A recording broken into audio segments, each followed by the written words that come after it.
The following is a live sports presentation on Glycon.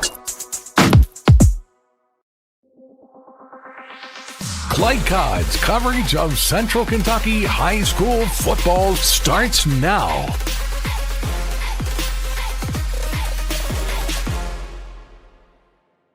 A pleasant good evening from Versailles. A big one tonight on Glycon. Central Kentucky High School's premier matchup. It's Scott County at Woodford County. Chris LaBar along with legend in Central Kentucky, Carl Nathy. Great to see you, Carl. And this is a very important ballgame. I don't know about legend, but it's great to be with you, Chris. And I think you're becoming a legend with this Glycon network that you have is terrific, giving a lot of exposure to high school football. This should be a great one tonight. It's a big district game here between Woodford County and Scott County. Scott County coming in at 7-1, Woodford at 6-1. And last year, it was Woodford emerging from this one 38-35, and that was the difference, the tiebreaker, when they determined postseason positioning and rankings. The enormity of this game from a standings standpoint, and we'll talk more about the RPI later, but the winner of this will win 5A District 6, Scott County 3-0, and Woodford County at 2-0. Yep, and I'll tell you what, the coaching matchup is fantastic. Jim McKee is 29 years at the helm at the Scott County Cardinals, and he lived through, if you will, the great crossing, the splitting of the county, if you will. Scott County had all the talent in the county for years.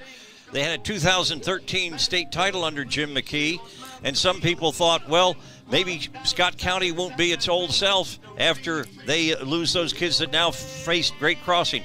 Well, not only this year, earlier they beat Great Crossing 48-21 in a head-to-head, or 42-21, and in fact, Scott County now is right back in. They're playing championship-style football, and they're anxious to get back into those deep postseason runs.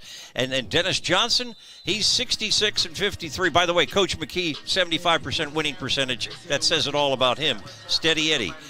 Dennis Johnson came here. This is his 11th season at Woodford County. He had a lot of rebuilding work to do.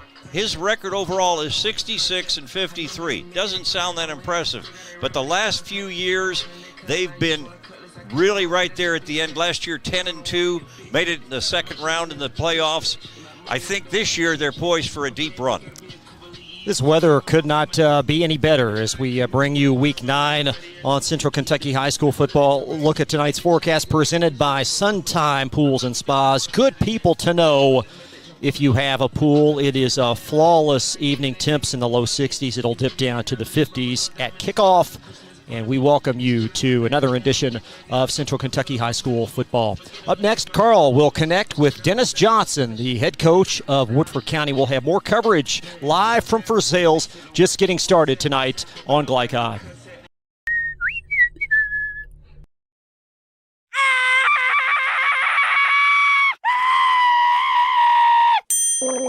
Leaves and other dirt and grime are no match against the experts at Suntime Pools, your BioGuard dealer. Weekly service, computerized water testing, or just need advice. Our reputation has made us the company of choice for all your pool needs. Visit us today for a full line of BioGuard swimming pool products. Suntime Pools. Hey, who turned out the lights? Hello? New recruit, take advantage of our apprenticeship program. Come out of our 4-year course debt-free. With health insurance, a guaranteed pension, a degree, and an electrical license. 3 words I'd use to describe the apprenticeship are opportunity, skillful, educational, solid career path, rewarding, beneficial, and a brotherhood. A life-changing opportunity. The cost of school is free. All your books are paid for. You go to school once every 2 weeks. All the other stuff is on-the-job training. The teachers here are great. They're all very, very knowledgeable. They're preparing you for what you're already seeing in the field. If you're struggling with something in school, sometimes your fellow students can help you work through that. Everyone's willing to help each other. It's like a big family. I love being a part of a union, something bigger than myself. This field is so vast. You can find something that you really love to do because there is so much you can do. I went from a job to a life-changing career. Power up your potential with the IBEW. Home of excellent service, support, and satisfaction, Lexington Outdoor Power Equipment is your one-stop mower shop. Family owned since 1985, Lexington Outdoor offers top brands like Husqvarna, Toro, Grasshopper, and Echo. Plus, free pickup and delivery. Located just 2 miles west of Douglas High School, they're open weekdays and most Saturday mornings. For more info, stop in or visit their website at lexoutdoorpower.com. Lexington Outdoor Power Equipment, the right equipment for the right job. Listen up. In a world overwhelmed by noise, we live life on simpler terms. Our terms. No agendas, no drama. Our road, our rules. Let's ride. Can one college be all things to all people? Bluegrass Community and Technical College can. Learn more at bluegrass.kctcs.edu. This edition of Coach's Comments is brought to you by Bluegrass Community and Technical College. Get started by finding the program that works for you at bluegrass.kctcs.edu. Bluegrass Community and Technical College. College for your world.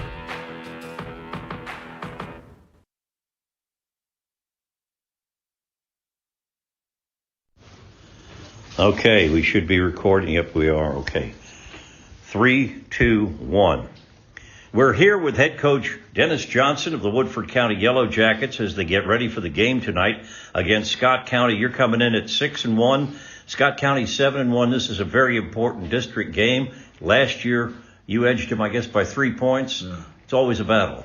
It was a great game last year, probably one of the best games I've been a part of, back and forth all game, and special teams ended up winning. We had a field goal with probably 3 seconds to go to win the game. And so I expect nothing less this year. 2 great teams, play good schedules, hard-nosed, very competitive. Both counties love football, and so it should be a great game. Jim McKee's been running that program for, I guess, 29 years. He's been a coach overall for over 30 years.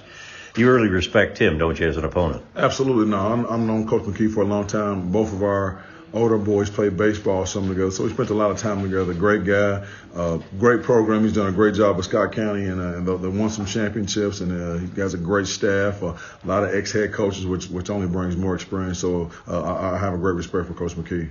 Now, I've known you for a long time and knew your late father, the great Albus Johnson. But for those that may not be aware, you're in your 11th year as head coach here at Woodford County. You played football at UK. You played in the NFL. What gave you the desire to take over this job? Because you had a lot of work to do. This was a rebuilding job. Right. No, I love high school football. I think it made me who I am today. And so just wanted to come and give back, and saw my dad do it for 40-plus years, and so had an opportunity in Woodford County. I was at Jesse Clark for a while, went to Lafayette for a while, and wanted to kind of get a program on my own. And, the first few years was very, very tough, but we stuck to it and have a whole bunch of great coaches, admin, people in our community who helped us out, and so we've been able to get our program to a respectable level. In the family, on your team, you've got a couple of nephews, because Derek, of course, played alongside you at Harrodsburg for many years and then went on to UK and all that. How about Cameron at center and Jalen? Talk about those two. No, great kids. Derek works them extremely hard, not like my dad was on us and I was on my boys, but those kids are found their way, you know what I'm saying? We're probably harder on them than most kids, but they can take it. Both of them are really good players. One's a senior who will have a chance to go on and play in college, and the center, Cameron, is a sophomore, and so he's a big kid. Expect him to grow and become an even better player next year. It's great to work with every day. Get to see him, not only get to see him at home, off the field, but on the field, and to see their development. And so I know it's great for Derek and his wife Michelle to be able to see him, and we're here every day. And so it's just bringing the family back together every single day. Now, you're laser focused on tonight's game, but I'd be remiss because there's a lot of UK basketball fans that'll be tuning into our digital telecast and broadcast. That is your son Jasper is at UK. How's it going for him so far? No, it's going really well. We got acclimated, once he came back from USA basketball, and so got a chance. First time I ever been to Midnight Madness was last week because it was on a Saturday, because before it was on Friday. So I'm coaching the last 10, 11 years, and I wasn't here years prior. So now it was a great experience, but he's loved it. Just send him a long text and say, man, you never get a second chance to make a first impression. Go out and try to impact the game in other ways besides scoring. And so I'm excited for him. My wife and my mom will be there tonight, and some other family members. So they're excited to see him play. Well, head coach Dennis Johnson, I'll let you get back to preparations for tonight's game as they get ready to host Scott County. And we'll be back here watching high school football on Glycod. No one college can be all things to all people, but Bluegrass Community and Technical College is as close as it gets. We're affordable, like you've got a great chance to graduate with little to no debt. Affordable, flexible, with in-person, online, and hybrid programs. And you can easily transfer your credits to continue on to a 4-year university. So while we can't be everything to everyone, we can be a lot of things to you. Learn more at bluegrass.kctcs.edu. Drive with the confidence and security of a pre-owned Kia from Cardtown Kia. This incredible certification package is loaded with a 5-year, 60,000-mile bumper-to-bumper warranty, a 10-year, 100,000-mile powertrain warranty, 10 years of national roadside assistance, and 2 years of free maintenance. Choose from over 70 certified pre-owned Kias or over 1,000 vehicles of all makes and models. It's new car driving at used cars prices with certified pre-owned Kias from CartownKiaUSA.com. We all make choices about alcohol. Kids make choices whether to drink or not. Bye, Dad. Bye-bye. Remember, I'm going to Alex's party tonight and sleeping over. And have fun. Hey, remind me about that party again? And adults make choices whether to talk about it. That's true of parents and every other trusted adult in a kid's life. Kids want to know our expectations, and they want honest answers in everyday conversations. So talk with your kids and help lead them on a positive path. Because when you talk, they hear you.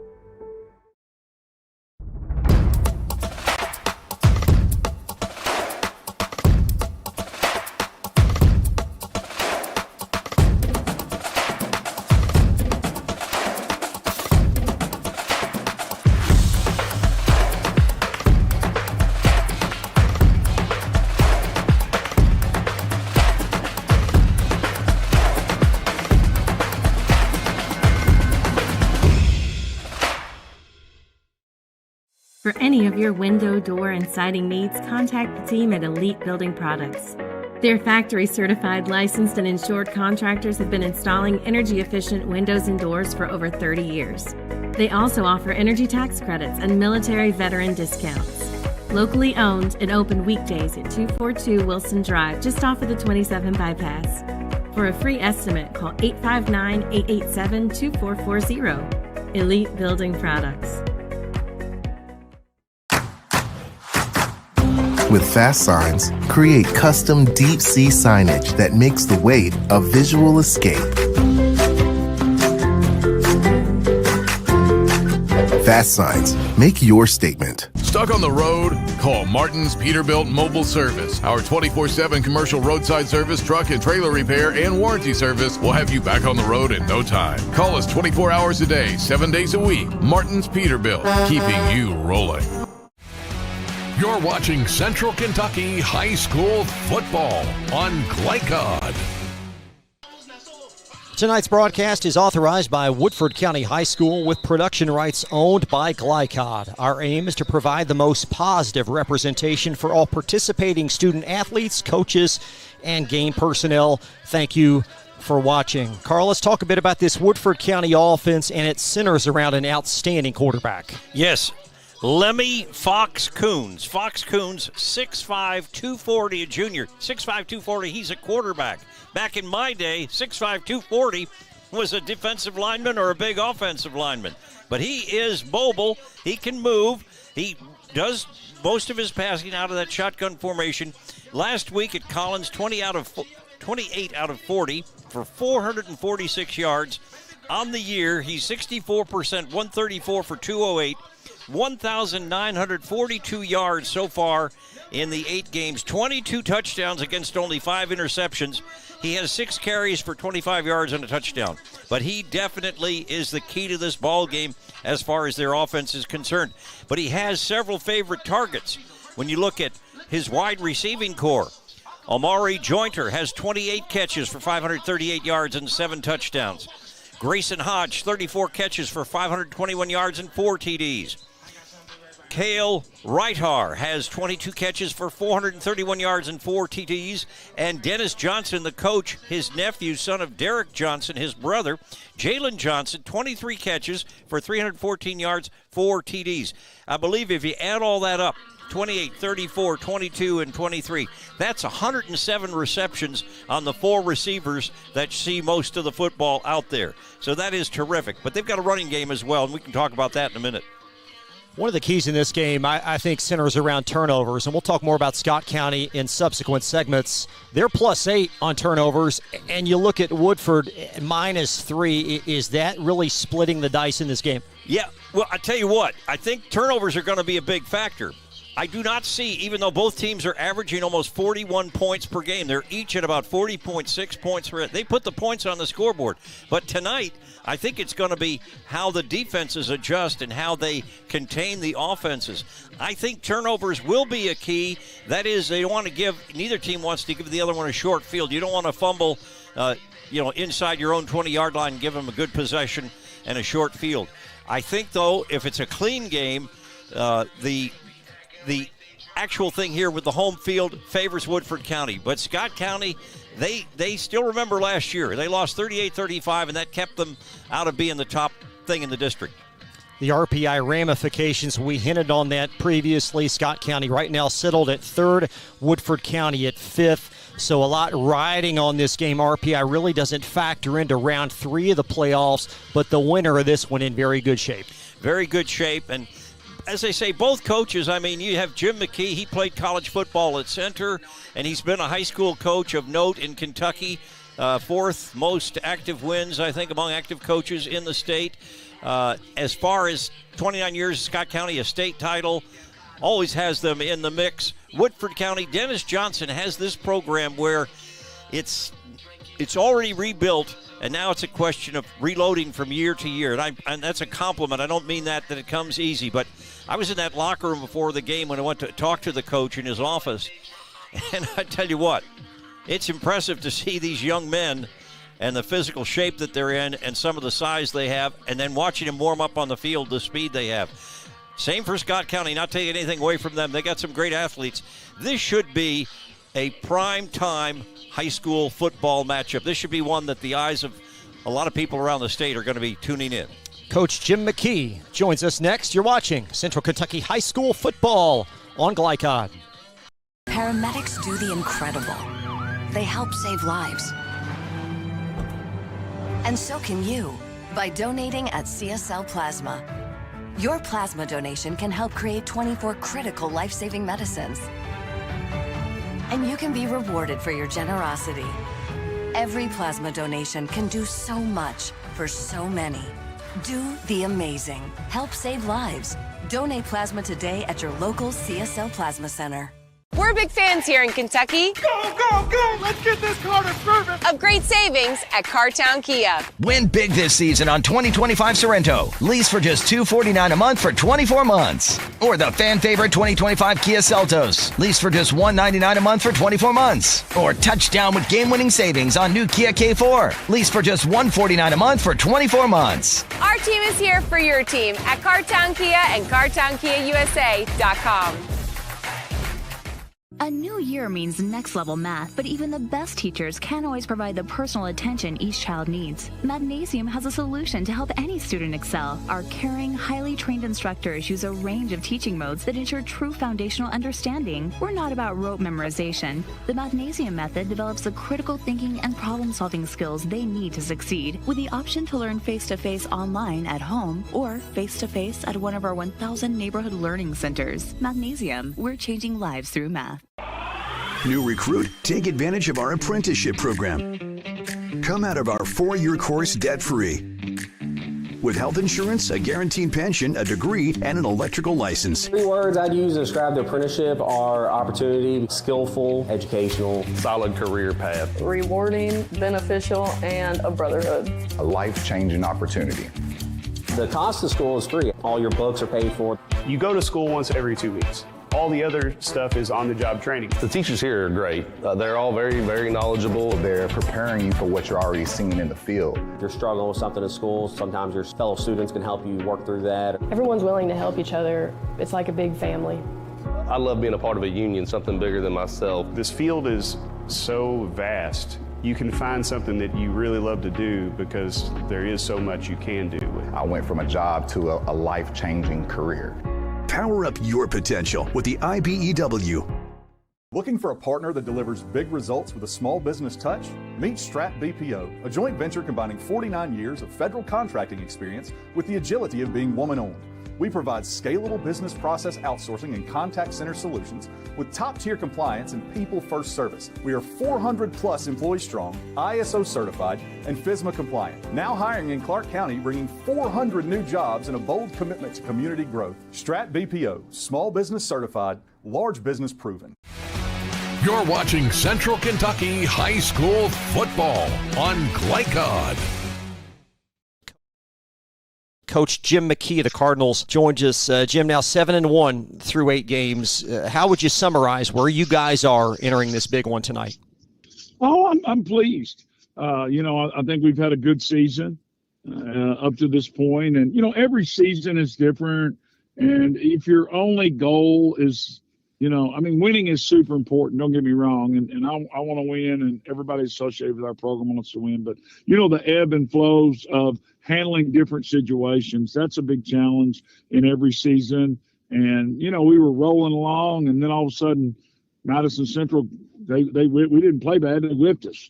They made us play bad. And, so then you got to figure out how you're going to chew up your humble pie.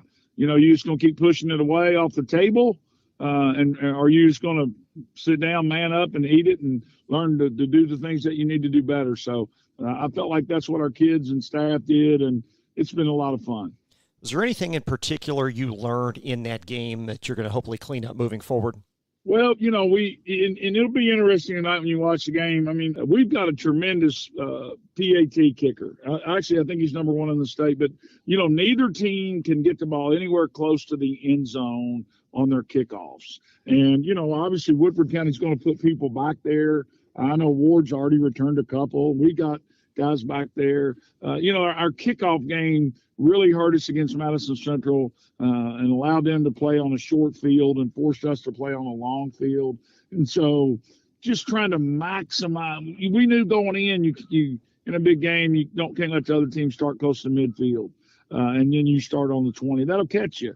So that was one big thing we learned. It's just we knew it, but it got proven to us. Just do everything you can to maximize field position. You mentioned Isaiah Elliott, your kicker, 46 of 46 on extra points, 7 of 7 last week at South Oldham. What's made him so strong? Oh, he's awesome. He's a great kid. He kicked a bunch for us last year. And then to start with, Brody Boland's the snapper and Keller Furnish is the holder and Tim Ward's their coach. And, they get a lot of reps together. You want the same snapper, the same holder, and the same kicker, hopefully day after day after day. And, we've been fortunate, to have that. Your quarterback, Coach, big game tonight for a sophomore, but on the season, only 2 interceptions opposite to 12 touchdowns. Describe Charlie Ellison and his growth this year. Well, it will be a big game for him. And, he's extremely competitive, almost, at times to a fault where I think he allows his emotions to, just overtake clear thinking at times. And so that's where, and he's going to have some of that tonight. He's going to be a little bit nervous. And that's my job as the coach is, to walk him through those, because hopefully he's got a bunch more big Friday nights and then, somewhere down the road, Saturday afternoons in front of him. So I think his biggest challenge is to just stay behind his emotions and don't let his emotions, override what's going on. And listen, Woodford County's an extremely talented team. You know that. They have been for the last several years in their program. You're going to see it tonight. And I mean, zero disrespect toward them, but it's not about Woodford County. It has to be about us. Charlie has to take what the defense gives him.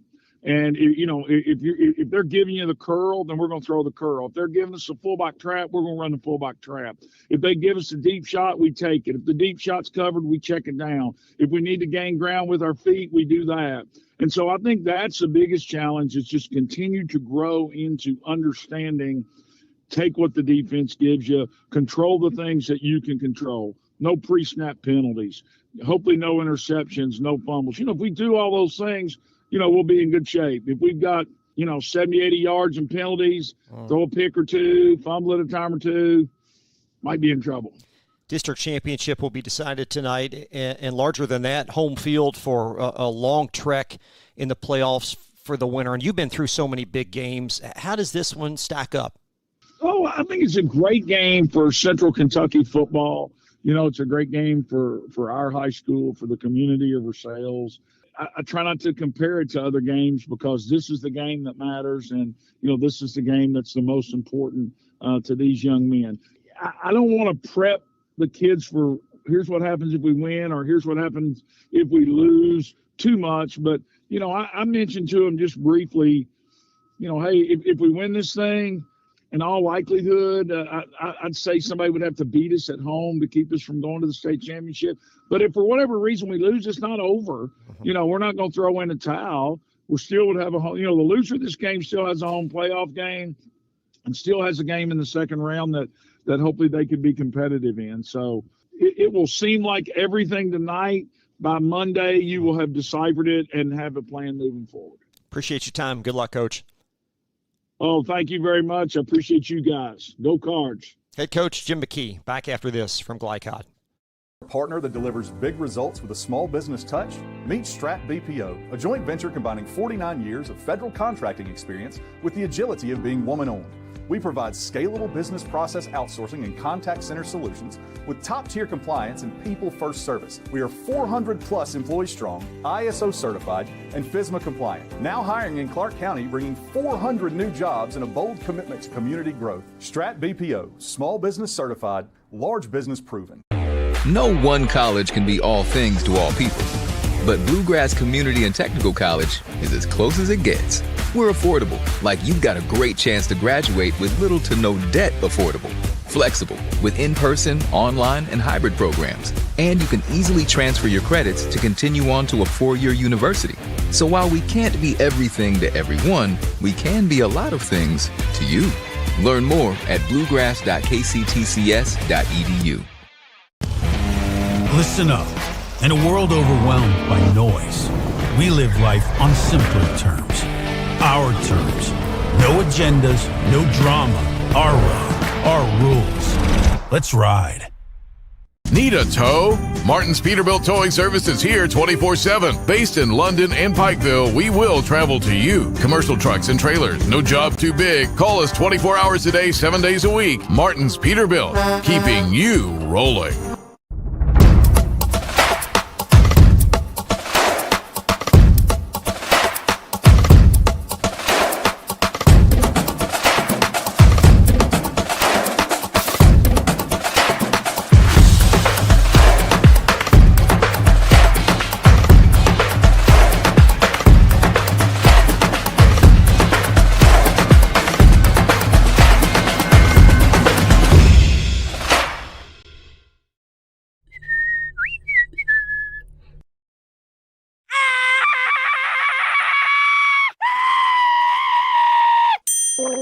Leaves and other dirt and grime are no match against the experts at Suntime Pools, your BioGuard dealer. Weekly service, computerized water testing, or just need advice. Our reputation has made us the company of choice for all your pool needs. Visit us today for a full line of BioGuard swimming pool products.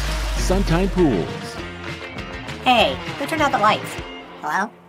For any of your window, door, and siding needs, contact the team at Elite Building Products. Their factory-certified, licensed, and insured contractors have been installing energy-efficient windows and doors for over 30 years. They also offer energy tax credits and military veteran discounts. Locally owned and open weekdays at 242 Wilson Drive, just off of the 27 bypass. For a free estimate, call 859-887-2440. Elite Building Products. You're watching Central Kentucky High School football on Glycod. Tonight's keys to the game are presented by Martin's Peterbilt of Central Kentucky. They strive to keep your trucks moving through outstanding parts availability and unmatched service. First up, Carl, what's most important for Scott County? Well, for the visiting Cardinals, they've got to continue to create takeaways. Overall, the Cards are +8 in turnover margin this year. They've got to use wide receiver and running back Timmy Imongo to full advantage, over 1,000 combined yards and 16 touchdowns with his rushing and pass catching. And place kicker Isaiah Elliott has to keep up his flawless performance. To date, he's 46 for 46 on extra points, and he's made his only field goal attempt. Now for Woodford County, Fox Coons, the quarterback. He's got to keep up his awesome aerial attack. He's passed for nearly 2,000 yards and 22 touchdowns so far this season.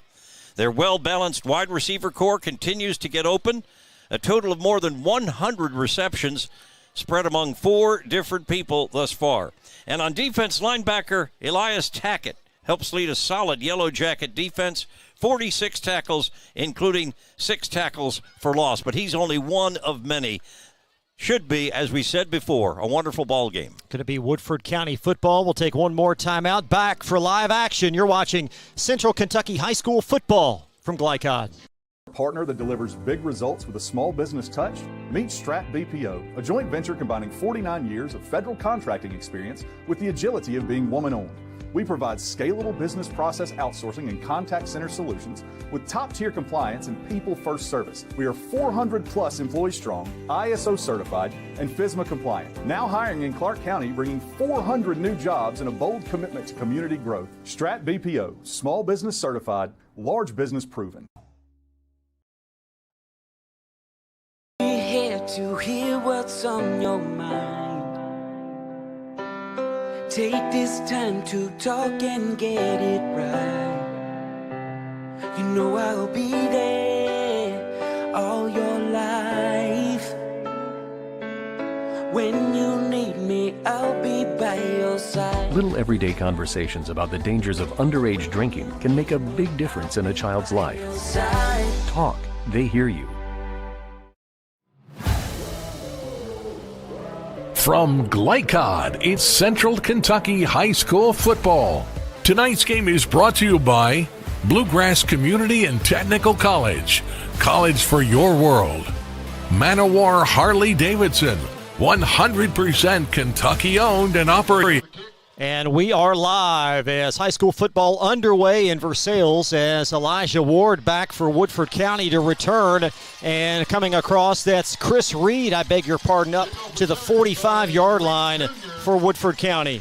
I'll tell you what, that was an advantageous run back. The kick came down to about the 20. He got some blocking, cut over toward the visiting sideline, and got about a 25-yard return. First and 10 at the 45 for the Woodford County Yellow Jackets. Offensive line left to right, it's Carson Bugg, Caleb Caudle, Cam Johnson, Justin Perez, and sophomore Dylan Branson is the right tackle. Fox Coons, 6'5", 240-pound junior, the quarterback, second in 5A passing at nearly 2,000 yards. With Darian Tomlin, the featured back, and Coons back to throw on a slant, and that ball is intercepted by Scott County. It's Juju Harmon, and just like that, the Cardinals with an early takeaway.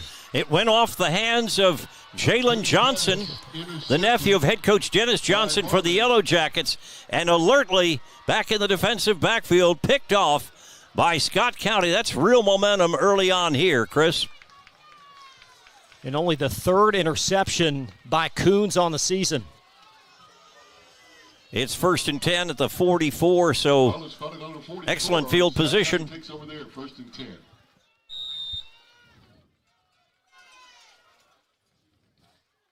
To the Scott County offense, Charlie Ellison, the quarterback. And Ellison back to throw, and actually, he faked us out pretty well there. He handed off, and it was a nice run by Skylar Way, who's had some really good ball games for Scott County thus far. 4-yard pickup, 2nd and 6. Gain of 4 on the play. That'll bring up 2nd down, 6. Good ball fake by the quarterback.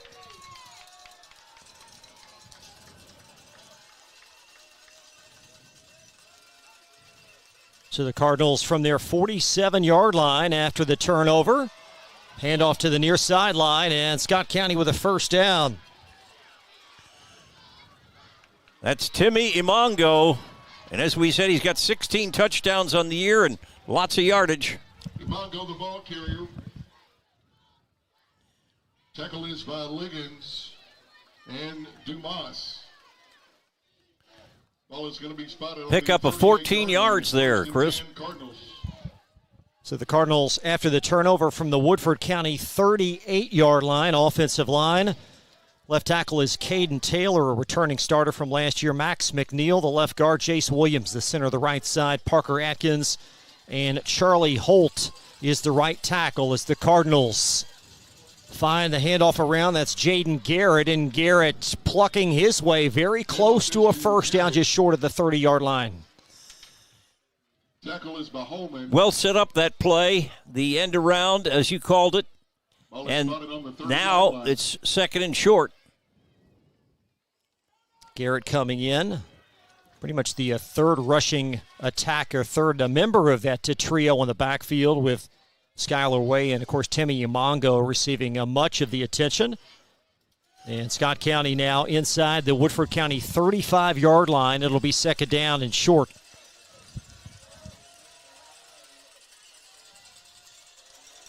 Handoff up the middle. That's a gashing hole and a first down Cardinals as they'll take it just shy of the 20-yard line. That's Skylar Way.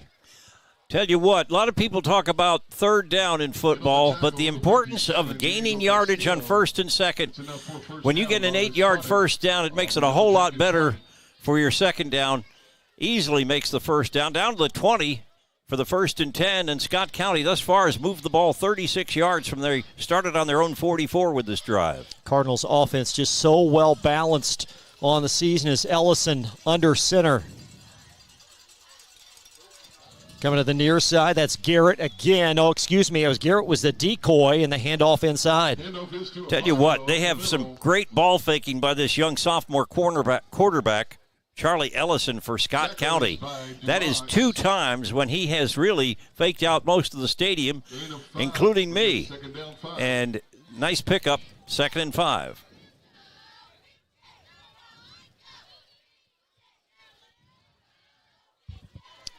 From the 16-yard line on Woodford's first play from scrimmage, a deflection and an interception for Juju Harmon. Coming to the near side on the end around, and Scott County going to take it inside the 5 in. That's Timmy Imongo for a touchdown. Timmy Imongo having a heck of a season for Scott County. Goes 16 yards. And the Cardinals, the visitors from Scott County, trying to avenge last year's heartbreaking 38-35 loss to Woodford County. That game was at Scott County, and they get on the board first. And now here is their, well, perhaps all-state place kicker, Isaiah Elliott, for the extra point. He's 46 out of 46 on the year. Bolin and Furnish collaborate on that extra point, and Scott County a sizzling start. After sudden change, the Cardinals take it the length of the field, and they lead Woodford County 7-0. You're watching Central Kentucky High School football on Glycod. Can one college be all things to all people? Bluegrass Community and Technical College can. Learn more at bluegrass.kctcs.edu. You're watching Central Kentucky High School football on Glycod. Timmy Imongo with a rushing touchdown as Scott County on the board, some 3.5 minutes in. Imongo in from 16 yards out. He is an exciting player to watch. As I say, he can catch the ball, he can run. He's a very powerful part of this Scott County offense. And an important early drive for Woodford County as they try to respond.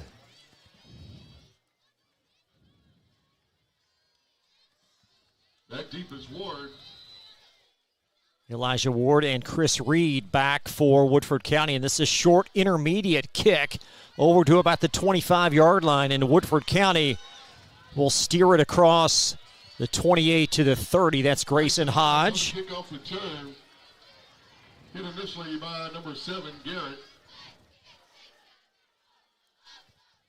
So the Woodford County offense, we told you about their offensive line and quarterback Fox Coons. Darian Tomlin offers from Eastern Kentucky, and Toledo will lead the backfield, some 600 rushing yards and 9 scores on the season. Big boys up front at center. Cam Johnson for Woodford County. Derek Johnson's son, Derek, of course, the brother of Dennis Johnson, and so Dennis's nephew at center, and also elsewhere on the field, and Jalen, and here we go. And Tomlin, a shoestring tackle away from taking it. He'll take it for 25 yards up to the 49-yard line. Darian Tomlin, over 600 yards on the year. 70 carries for 600 yards and 9 touchdowns coming in. It's Asher Brewer on the stop. And Woodford County sends it up the middle to Tomlin again. Woodford County's line doing a good job clearing some holes. Gain of 4 on the play. That'll bring up second down 6.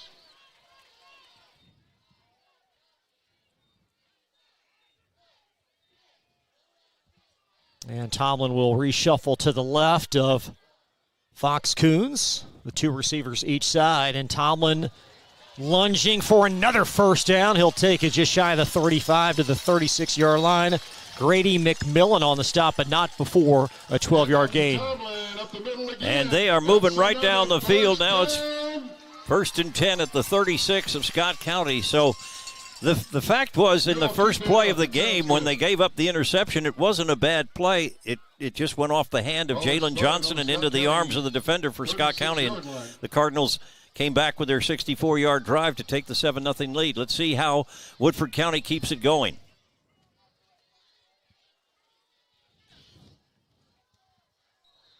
And our first flag.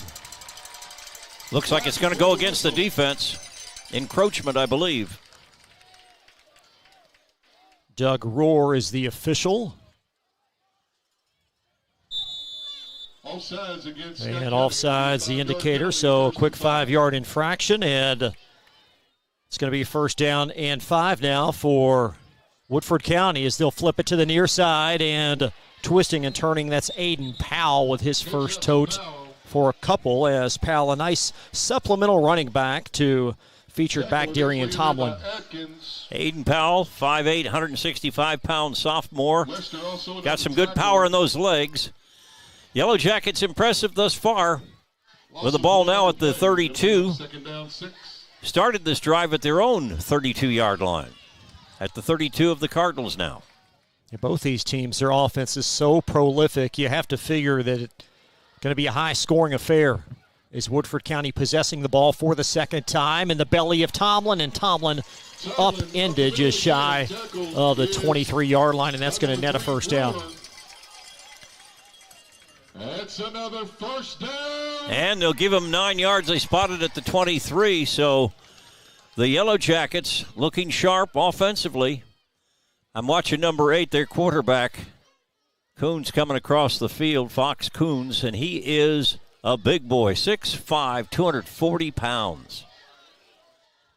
Jalen Johnson split out wide as Tomlin in the backfield, and Coons, nice indirect handoff, and that's going to be bounced out by Tomlin, and Tomlin dragging tacklers. There's a flag thrown as Tomlin wrestled to the ground close to the first down marker. Very well could be a face mask or hands to the face. Let's see.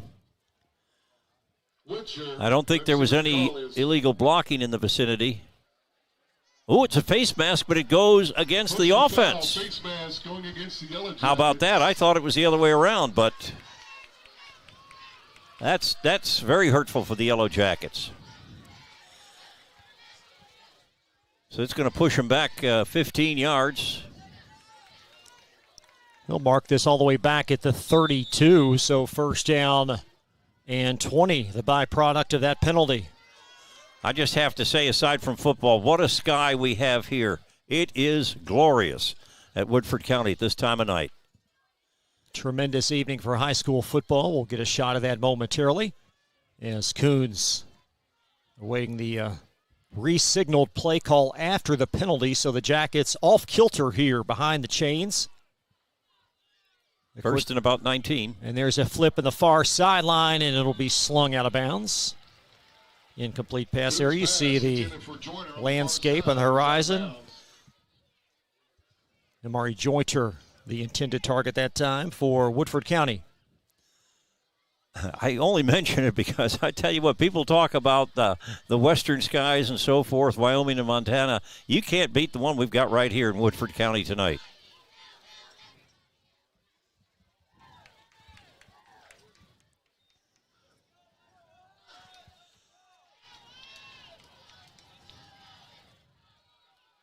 Chris Reed flanked at the bottom of your screen for Woodford as Coons rolls right. He's going to flip it short, and that ball may have been deflected by a closing Anderson Red Owens to force that incompletion.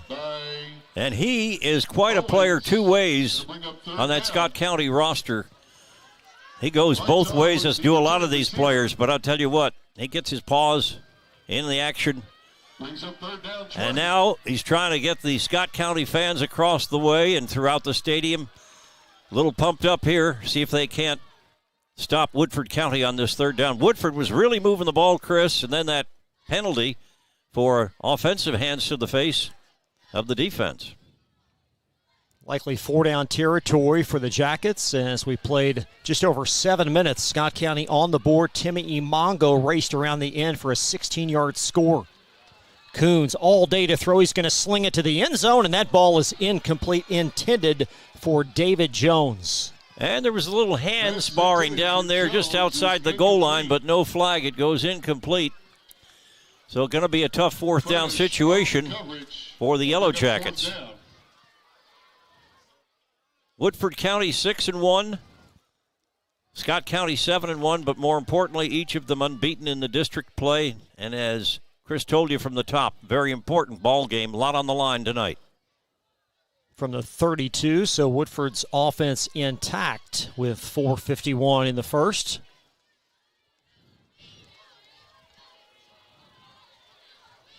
As Coons in the gun, and now Tomlin will move closer to the line, and a quick punt. That may have been blocked as well as Coons has it scooped up at the 32-yard line. That might be a net punt of 0. Yeah, I think we'll credit him with 1, but boy, that is not the way they wanted to work it. It was a high snap, and that really put him off because he had to haul the ball down. They got a pretty good pressure on him, the Scott County special teams defense. And now Woodford very disappointed after starting on their own 32 and getting it deep inside the 20-yard line. Penalty to put them back, and now the Cardinals have it again, 1st and 10 with a 7-0 lead.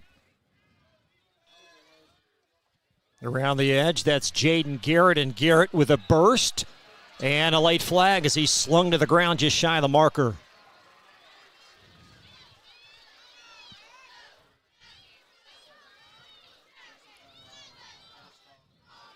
Horse collar tackle is the indication. Horse collar going against the defense. Woodford County with a couple of untimely early penalties that have really hampered their success. So 1st down and 10, Scott County, as they'll parade into Jackets territory, nestled at the 46. As the Cardinals, their second possession in this game.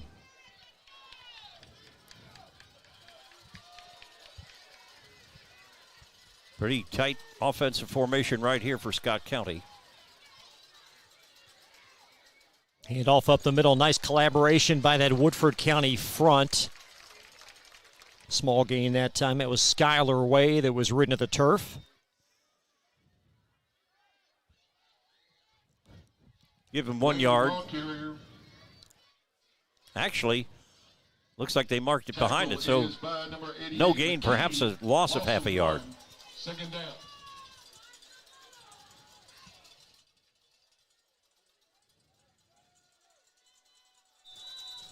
And I believe a Scott County timeout as Jim McKee trots out on the field. Timeout, Second down and 10 when you return. Cardinals on top of Woodford County. 7-0 at Central Kentucky High School football from Glycod. Can one college be all things to all people? Bluegrass Community and Technical College can. Learn more at bluegrass.kctcs.edu. You're watching Central Kentucky High School football on Glycod. Cardinals over Woodford County as we welcome you back to Versailles. Chris LeVar alongside UK public address announcer and Central Kentucky treasurer Carl Nathy. Welcome to the broadcast. This is a big defensive stand here for Woodford. Very important because Scott County took advantage of that early Woodford turnover. Woodford got it deep into Scott County territory. Penalties have hurt them. And Scott County now, if they score here, they would be up 2 scores, 14-0, and that'd be really tough early on. And Ellison going to put it in the belly of Timmy Imongo. This time he races around the right edge, and good containment by Woodford. Well, thus far, the 2 runs for Scott County have netted minus yardage. They're now 3rd and almost 13, about 12.5 yards. Woodford hustles in a substitution.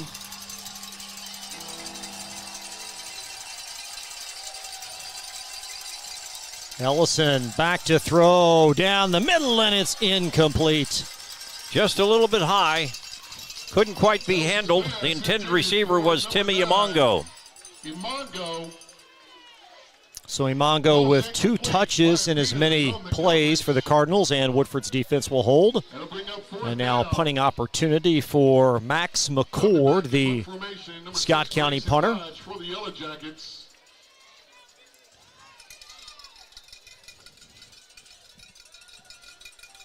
See what the field position is for Woodford after this. Grayson Hodge back to return for Woodford County, and he's going to watch it trickle out of bounds inside the 25-yard line.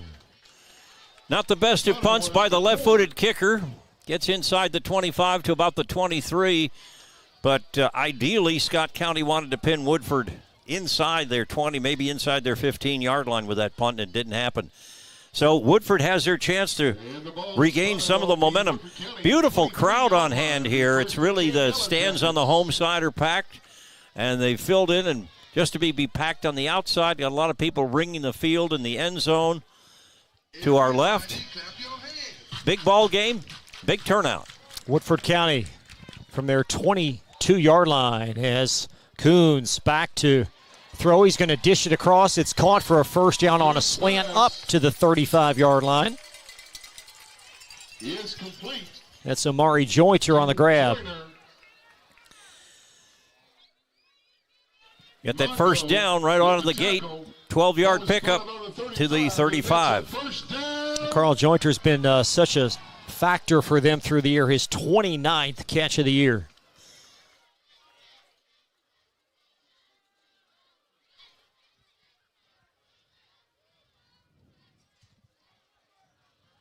There's an inside handoff upended was Darian Tomlin. A couple of hard-earned yards inside. The carry tackle is by number 32, Lester. And on the stop, on the play, that'll bring up second down 9.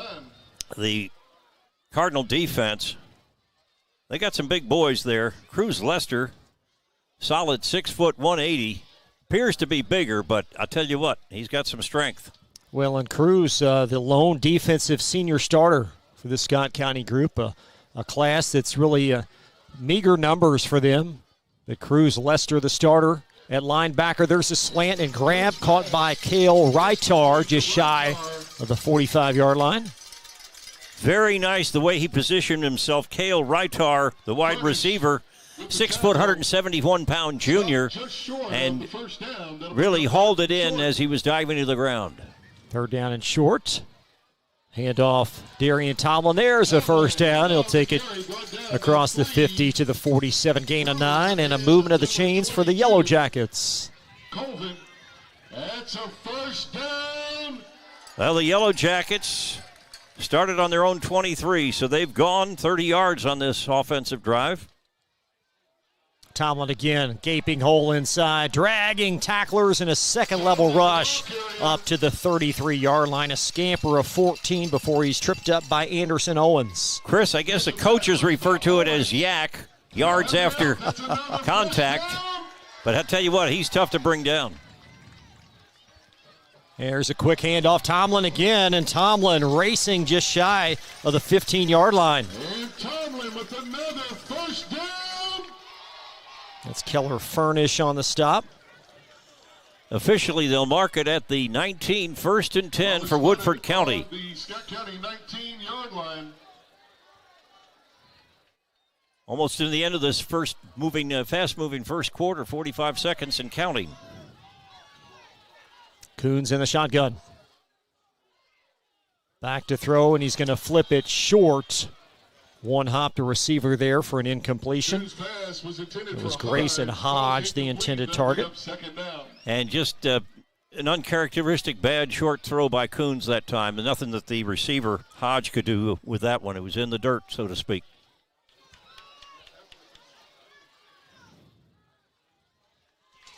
From the 19, Coons in the gun. Handoff, Ryan Brown gets the call on Brown across the 15-yard line. Ryan Brown, a 5'9", 185-pound junior. First carry of the evening, and it was an effective one. Big third down play coming up, though, at the 15. We'll see how Woodford plays it here in the latter stages of this third. And they appear as if they're going to take it to quarter two for a big third down coming up. So that's going to wrap up quarter number one. Scott County on top of Woodford County 7-0. Jackets will have it third down and 6 from the Cardinals 15 when you come back. Thanks for joining us tonight from Versailles, Central Kentucky High School football on Glycod.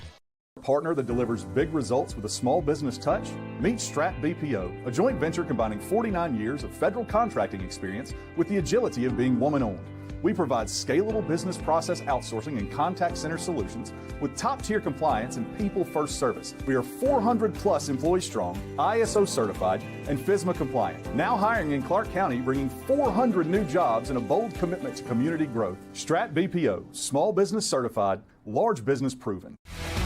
You're watching Central Kentucky High School football on Glycod. 7-0 Scott County as we welcome you back to Versailles. A really important third down for Woodford County to start this second quarter. It is indeed. Woodford County, one of the things that I was looking at as far as the game plan for Woodford County heading in is don't get too high or low emotionally. It is a 4-quarter game. The wind was taken out of their sails in that first quarter when they turned it over and Scott County marched it down for a 56-yard scoring drive, and up 7-0. But right now, Woodford has the momentum, and if they can score and tie the ball game up, they'll have a lot of confidence heading in the rest of the way. To third down and 5 as Coons in the shotgun.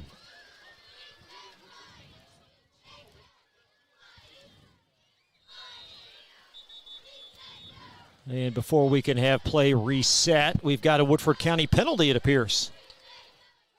Call on the field. There's a delay of game on the Yellow Jackets. Boy, that's unfortunate coming out of the quarter break. So 3rd and 5 becomes 3rd down and 10, and perhaps that changes the play call here. You would think they'd almost have to go to the air. Well, they do have a very effective runner in that Darian Tomlin. But they've thrown to him as well. So let's see what they come out. As they come out of the huddle, they got trips to the right, it would appear. One receiver wide left. Grayson Hodge in the middle of your screen for Woodford County. Now he'll trot in motion before another whistle and a Woodford County timeout. Dennis Johnson not happy with the way things were coming out of the huddle for that one. Wants to get it squared away. So they've already used 2 of their timeouts in this first half. Scott County has used 1. You know, we're talking about Woodford County and not getting too high or too low emotionally, but that really applies to both teams. It's a 4-quarter game after all. 4 12-minute quarters. The Cardinals, they wanted to get off to the fast start. They wanted to assert themselves. But just because you get a fast start doesn't indicate who's going to win the ball game. Woodford County has a good history of staying in games and coming back. Last week, they got down to Collins on the road 17-7 and then had 28 unanswered points in that one to end up winning that ball game with 34-22 is the final score. I want to take a moment to thank our partners on Glycod. Thank you so much for our support of Glycod.com, free to watch high school athletics. So now 3rd down and what has become 10 from the Woodford County drive. This drive reminiscent to their last drive where they marched all the way down inside the 25, had a 15-yard penalty that threw them off course and a quick punt. So Tomlin in the backfield behind Coons, and Coons back to throw, slings it across on a slant. That ball is caught inside the 10, slung down very close to the goal line. They're going to rule them down. It's going to be a 1st down, however. Coons' pass is complete. Taylor Johnson, on the catch. Whenever you see that, when somebody's thrown down, the ball comes out as a result of the ground. I remember John Madden, the late, great John Madden, always saying, the ground cannot cause a fumble. The 1st down and goal, and just like that, Woodford races in. It's Darian Tomlin in for the touchdown. Darian Tomlin, 6'2", 203, a junior, and Woodford County's right back in the mix, trailing 7-6. By the way, in that first quarter, Tomlin, before this last drive, or the last part of this drive, Tomlin 8 carries for 79 yards, averaging 9.9 per carry coming in to the end of this drive here, early second quarter. That's Tomlin's 10th rushing score of the year. Cash Wolf, a freshman, on to attempt the point after. And Cash Wolf will coax it through. Tied at 7, 11:43 in the first half. More coverage in just a moment. Listen up. In a world overwhelmed by noise, we live life on simpler terms. Our terms. No agendas, no drama. Our road, our rules. Let's ride. You're watching Central Kentucky High School football on Glycod. Scott County, Woodford County tied at 7 after Scott County turned it over on the punt. And Woodford County responds with a tying touchdown. Tomlin in from 1 yard out, his 10th rushing score of the season. Scott County Cardinals, we mentioned at the outset, Jim McKee, 29th year at the helm. Dennis Johnson, Woodford County, 11th year at the helm. And this one basically for the marbles in this district. Whoever wins tonight will be sitting pretty as they look ahead. Still got a couple of regular season games to go, but trying to think about postseason preparations right now. Timmy Mongo back. Also Markel Moses for Scott County, and that ball is scooped up at the 20-yard line. That's Moses, and he'll dance across the 30 before he's tripped up at the 35-yard line. Interesting comment that Coach Jim McKee had for you in the pregame, and that is that he didn't expect the kickers to be able to kick it into the end zone for the touchback. And what these kickers are doing is kind of doing the intermediate, kind of getting the ball to bounce and maybe hoping that somebody won't be able to handle it. But it keeps the long return out of play. Although with just a relatively short return, they've got the ball 1st and 10 at the 34. But so far, that's what we've seen on the kickoffs for both teams. Ellison up under center. Handoff right up the gut. Skyler way. Not much yardage to the 35. It's the third time I've mentioned it tonight, but the quarterback for Scott County, the sophomore, Charlie Ellison, is not quite Esiason, but Boomer Esiason was known for having some of the most deceptive handoffs. His hands, he was a great faker of the ball. And this guy, for a sophomore in high school, Charlie Ellison's doing great. Coach McKee very fond of him. There's Imongo dancing and racing down the sideline. Timmy in for another. End off to Imongo. 65 yards. Imongo. And I'll tell you what, once he got across into Woodford County territory, nobody was going to catch him. Turned on the afterburners.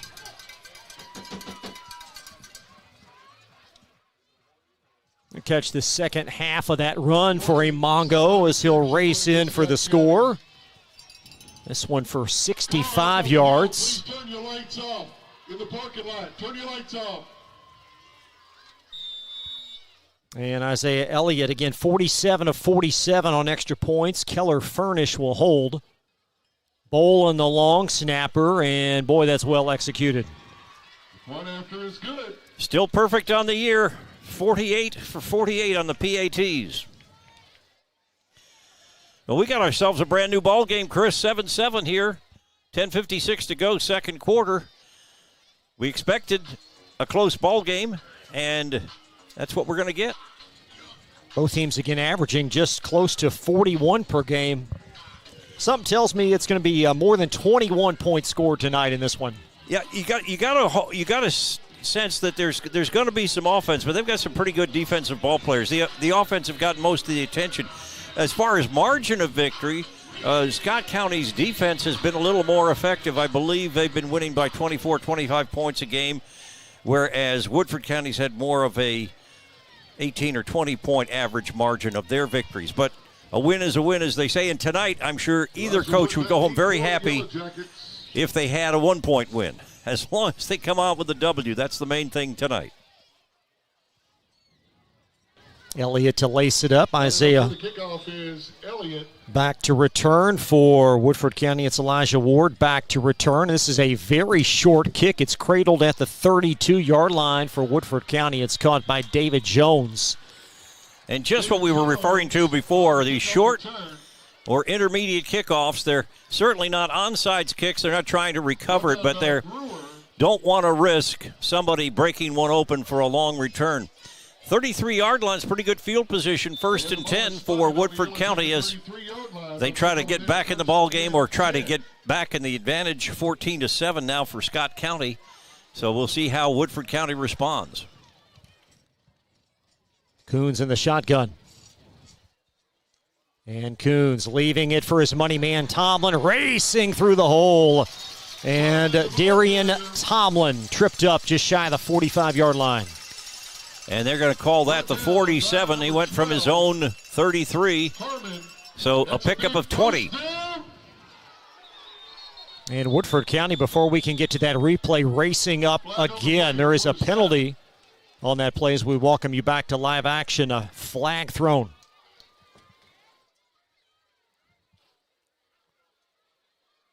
Looks like substitution infraction on the defense.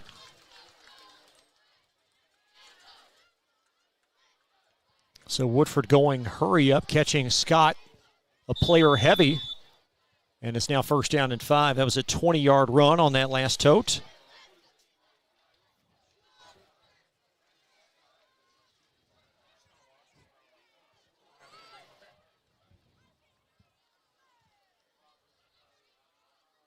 Coons on a slant, rifles it to the near side. It's grabbed just shy of the 31-yard line. That's going to be a pickup of 17. It's Cale Reitar. Tell you what, Woodford County is far from having a pity party for itself after Scott County responded. They're responding right back. There's a quick handoff up the middle. Boy, that's not good to see. We apologize for that angle. It's a Darian Tomlin on the tote. Colvin. Ball is spotted on the 27. So be 2nd down and 6 for Woodford. Ball's on the 28. Excuse me. Coons back to throw, slings it across, batted away, and that's going to be incomplete. Good coverage in that defensive backfield by Scott County in the person of Timmy Imongo. And he had a little help from his teammate back there, but Imongo got the the pass breakup. Third down coming up for Woodford County. Third and about 6. Ball on the 28.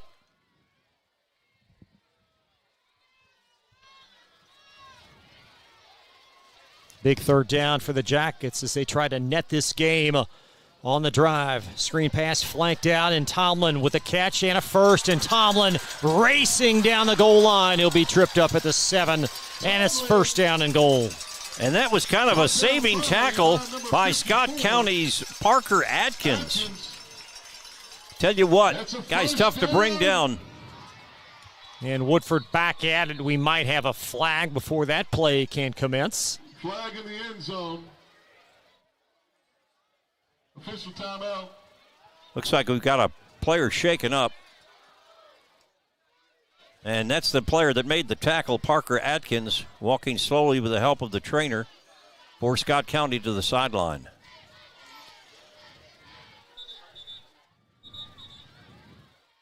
So that infraction is on the Cardinals. It becomes first down and goal.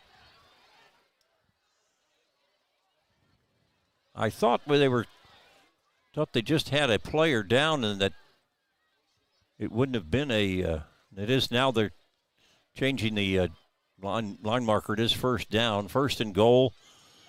Ball's going to be at the 8-yard line. So no infraction. First down and goals. Coach McKee just out of your view there, able to trot off on the field. Headset in hand. And a big play here for Woodford as they've got it first down and goal. And a whistle before this play can continue.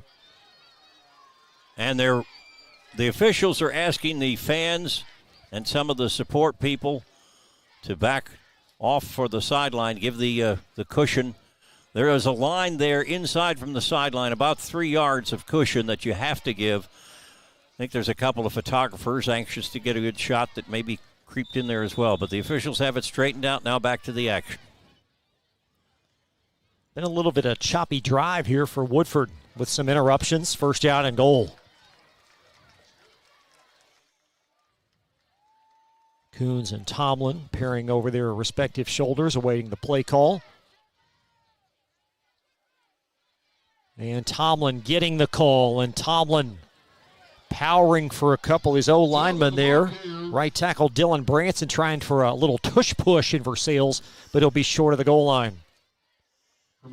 Tell you what, since you mentioned that tush push, I gotta tell you, I'm not a big fan. I know a lot of people are, but to me, it's not football. You're giving the offensive lineman the chance to just push or sometimes pull their teammates across that first down marker or across the goal line. But seems to be popular with a lot of fans. I'm not one of them. Second down and goal. It's Aiden Powell's in the backfield. Powell around the edge, and Powell nudged out just short of the goal line. Saving play there by Scott County. In on the play for the Cardinals in that defensive backfield. Riley Colvin was there, also Juju Harmon. Number 22, Colvin. That'll bring up third and goal. We've seen 3 Yellow Jackets in the running back committee. Tomlin, the majority of the call with Powell, and Ryan Brown has an early carry as well. Third down and goal, Woodford. From just outside the Scott County goal line, Tomlin getting the call, and Tomlin is in for 6. Oh, I'm telling you, the interior, flag down. Interior of that offensive line just made a gaping hole. A Mack truck could have gone through there. Call is a false start going against the Yellow Jackets. Ooh, that's a big call. I'll take that one off the board. As you likely heard in the foreground, it's false start on Woodford County. Third and goal at the 8, Chris, so negates a really good 3rd and 3 situation and a touchdown. So let's see what they do. Third and goal. Third down and goal from the 8.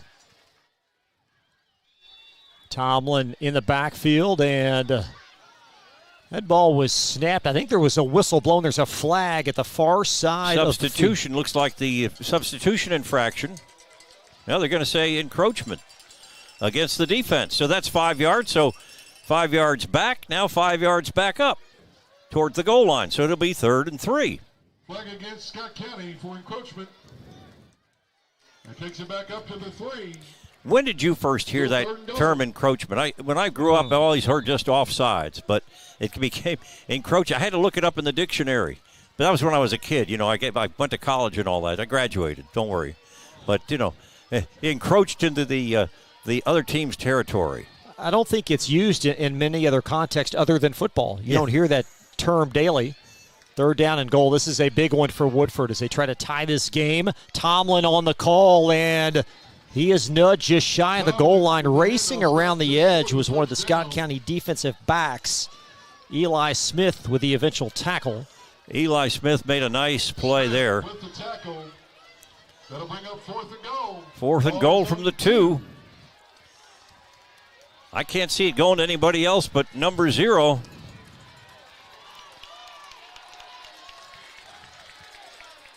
Tomlin behind Fox Coons. 4th down and goal.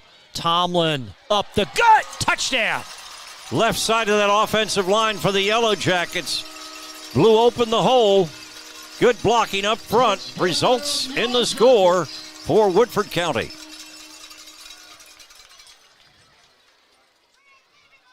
Two yards on the touchdown run, I believe. And his second touchdown of the evening. 4th and 2. So now they try to tie it up with the point after. Here comes Cash Wolf. That's a great name for a kicker, Cash. And he's only missed 1 PAT. He is near perfect for the year. Yeah, 27 of 28. And a flag. You know, that first quarter moved along, it seemed like, in very rapid time. And now we're only 4 minutes and 22 seconds into the second quarter. It feels like we've played almost as long in real time as we did that whole first quarter. So let's see now what we got here. We got I think Woodford's going to go for it, aren't they? I guess with the half the distance, it looks like they're coming over here to talk about it. So the Jackets appear like they're going to roll the dice here and go for 2.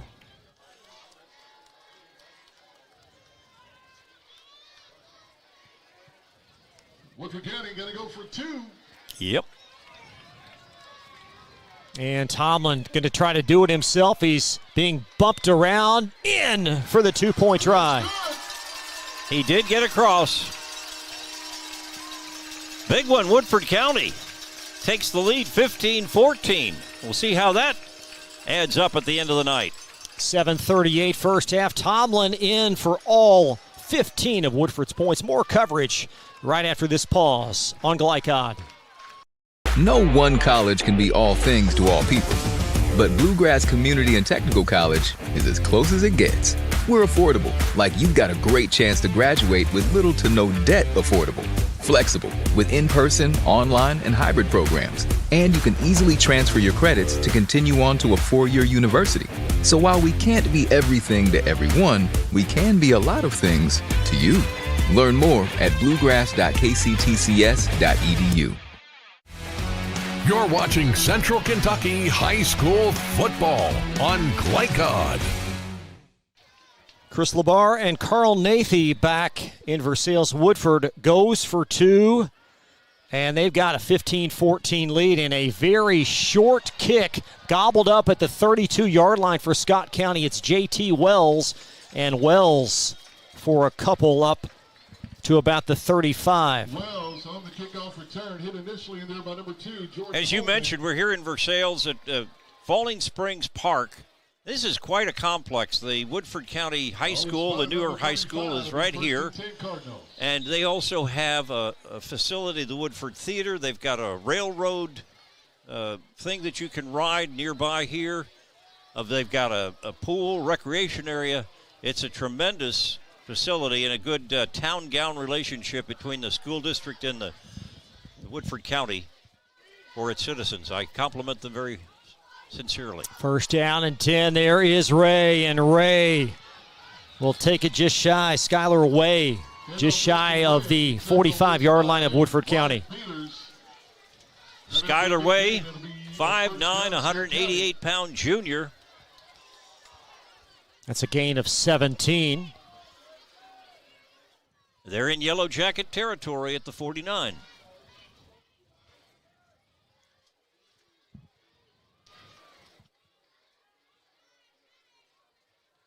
Up under center is Ellison. A lot of balance to this Scott County offense this year, predominantly a running team prior, but a lot of aerial assaults. That's Way again on the handoff. We'll give the initial hit to number 58. And a good tackle play on there by On the play. That'll bring up second down 8.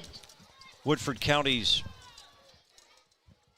DeMarcos Jones, I should say. About 2-yard gain, 2nd and 8. Hey folks, stop by. Timmy Mongo, 2 Scott County touchdowns. And for Woodford, a pair of scores for Darian Tomlin. 2nd down and 8, Scott County from the Woodford 48. Ellison going to put it in the air, and he's got a wide open target. Instead, he opted for the near sideline, and it's incomplete, intended for Imongo.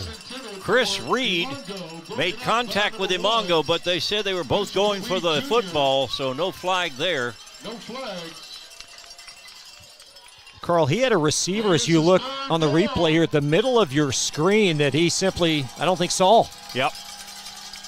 Well, the quarterback looking down the field, one of the things they teach quarterbacks at all levels is to keep your eyes up. Keep them up and looking downfield. You can't just be looking at where the defense is coming after you. You've got to have enough confidence in your line. But this quarterback is on his way to a great career, I think, only a sophomore. Imongo around the edge. There's a flag behind the play. Imongo accelerating inside the 20. Slung down at the 4, but a flag back at the 47-yard line. And looking at the dejection of quarterback Charlie Ellison, I think it might be on one of their offensive linemen trying to create a block, and it might be a hold. The indication is holding against Scott County. Big penalty against the Cardinals. Yeah, it is. So both teams with some very troubling infractions. Woodford had a lengthy drive stalled by a 15-yard penalty on their second drive. Or 5 for 20. The winning ticket will be drawn at the beginning of the 4th quarter of tonight's game. And you're looking now 3rd down and 18. Step by their table for more information, and thank you. Well, they're on their 44-yard line. Got a long chunk to get to keep this drive going. But Scott County has the weapons.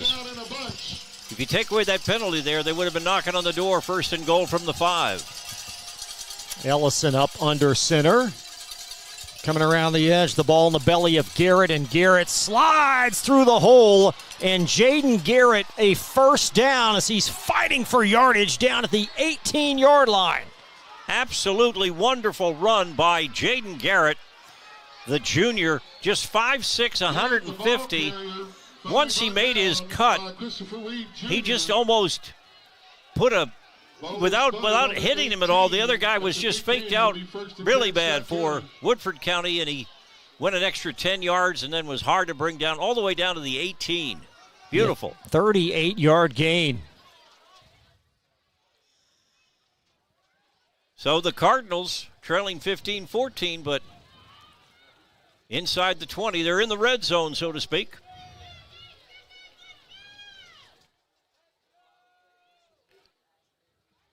Clock under 5 minutes in this first half. This game has lived up to the billing in a 1-point game, and the Scott County timeout. Scott County. Good ball game thus far, and I might have to, I said even though both teams have scored 40.6 points per game on average in their contests coming into this one, that we didn't think it would get that high, but it is 15-14, and the Scott County Cardinals knocking on the door of the Yellow Jackets, so perhaps we're going to have one. Last year was 38-35. Went the way of Woodford County. Big win for them. Both great programs. If I'm not mistaken, if I did the math correctly, which that's always, somewhat suspect, but Jim McKee has been basically the head coach at Scott County High School for half of his life now. I believe he's 58 going on 59. 29th year at the helm. That's something. And his father, Tom McKee, was a longtime Kentucky State Legislature representative. So from Harrison County, Cynthiana. Y'all make some noise for your defense on every down. Let's from the 18. Yeah, Scott County inside the Woodford County red zone after the gaping run by Jaden Garrett on 3rd down and long. So 1st down and 10. Imongo gang tackled. Nice defense in pursuit by that Woodford County front. Nehemiah Davis-Jones first on the hit. 14, Neo Jones. Loss of almost 2 on the play. Let's call it 2nd and down 12. Got him down at the 20 for a loss of 2. Jordan Holman also involved in that stop. And there's some great talent, Carl, on the field tonight. Holman, perhaps one of the best, number 2 Kentucky recruit per 247 Sports in a class of 27. It's 2nd down and a dozen. And keeping it to the near side is Anderson Owens, and Owens across the 20 back to the initial line of scrimmage. Red Owens is kind of usually a tight end, but took the ball from the quarterback Ellison. About 3 on the play. That'll bring up 3rd down. What do you dial up here on 3rd and long, Carl? Well, with the faking of Ellison, I think he'll try a play action to hold the defense and throw a pass. They're in a pretty much a tight formation. As Ellison back to throw, slings it to a wide open receiver and a touchdown. It's Timmy with a hat trick. He did exactly what I predicted. Don't want to brag on it too much, but at least I called it right for once. Tommy Imongo, that was the play action, and Charlie Ellison, who I've been remarking about his marvelous ball faking all night long, he threw the pass, and Imongo did a great job of running under it. And as you said, he was pretty much clear sailing. Isaiah Elliott on for the point after as Imongo races in for his 3rd touchdown. And Elliott right down Broadway. 21-15, Scott County over Woodford County. It's week 9 on Glycod. Listen up. In a world overwhelmed by noise, we live life on simpler terms. Our terms. No agendas, no drama. Our road, our rules. Let's ride. You're watching Central Kentucky High School football on Glycod.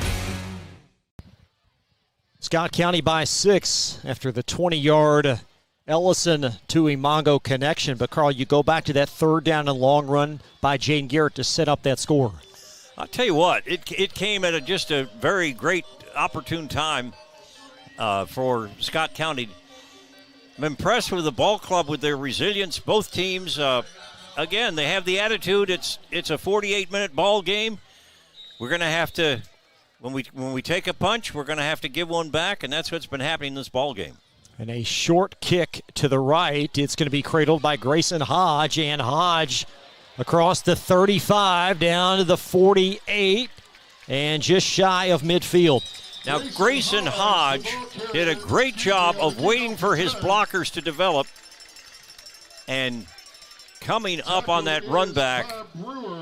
I tell you what, it looked like when he caught it, there were enough Cardinals in the vicinity that he'd probably only get about a 5-yard return. Instead, he gets it out to near the 49, 1st and 10 for the Yellow Jackets. And you've got a chance here for Woodford to string a couple of drives together. They're going to get the football to start the second half. No, they won't. Scott County will have possession, we're told, to start the second half. So 1st down and 10 Jackets from their 49-yard line. Ryan Brown is the back behind Fox Coons. Some signals coming in from the sideline. Blake Hawk's working its way down.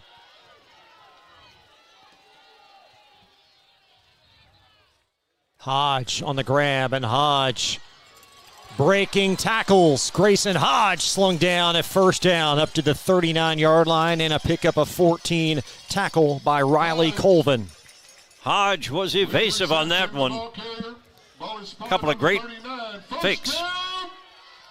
And back to live action is Brown powering it to the near side as we get back to live action. Ryan Brown not getting the ball near as often as their star, Darian Tomlin, but a great job when he does get the carry. Whose helmet comes off. Official timeout. Got an official stop here. Gain of 6 on the play. As Woodford County with a substitution here on what is a very important drive on 2nd down and 6.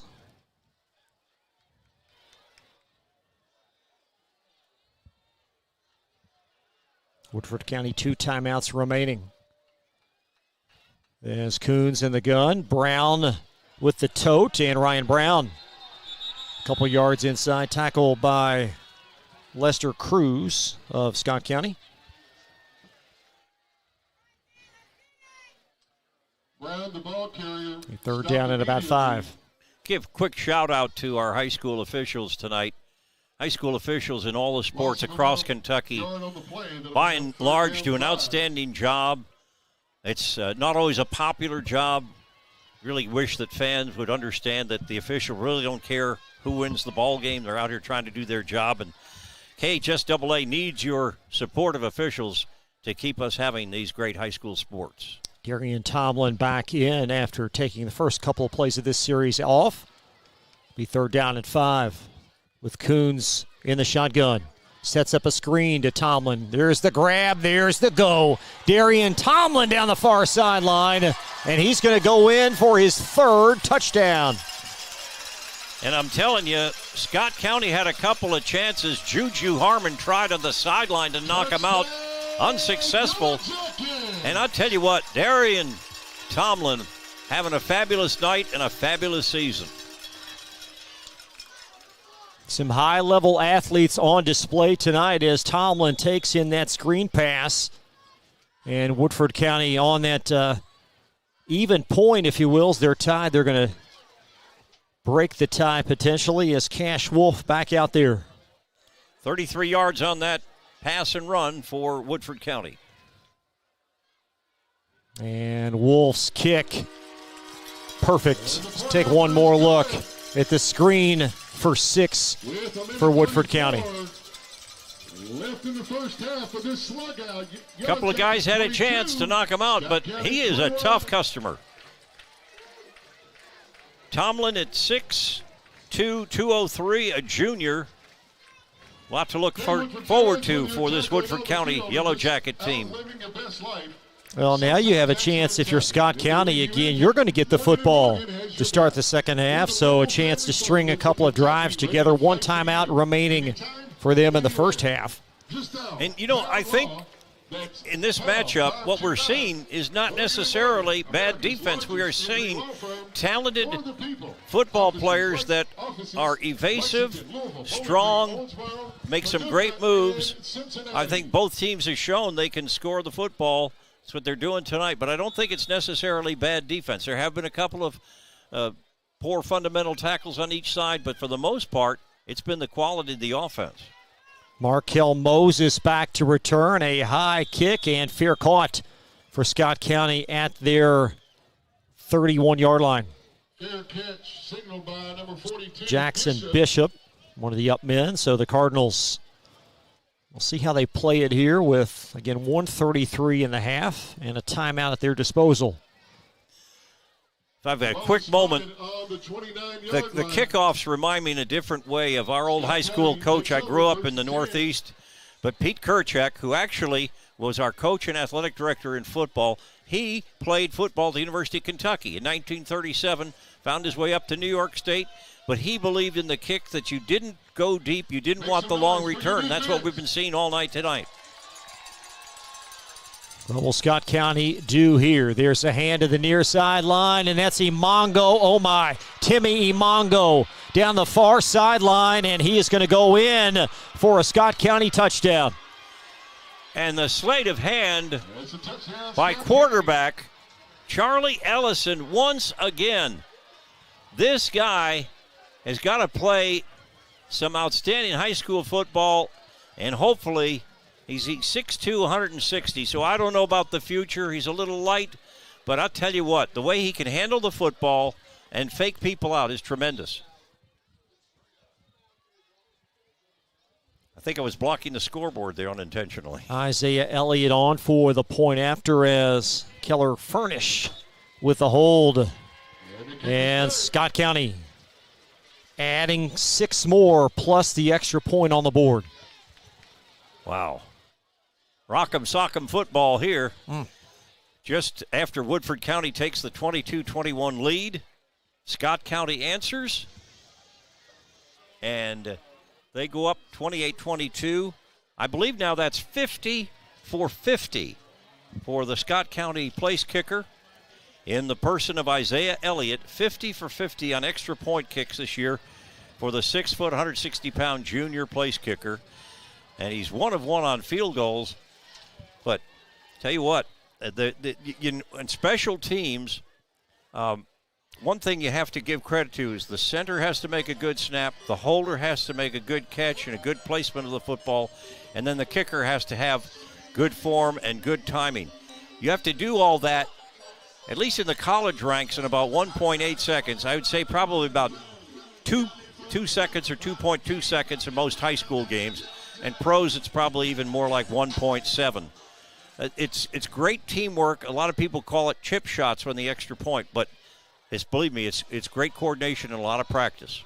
43 combined points in this quarter, and that's a short kick fielded by Woodford County, and the Jackets up at the 30-yard line. It was cradled by Chris Reed. Junior with the kickoff return, taken out of bounds on the far side. Well, that last play by Imongo, it was from the line of scrimmage, but it was like a kickoff return, the way he just blitzed down that sideline. So now you look at Woodford. They've got 2 timeouts left, still 1:16, which in this game is an eternity.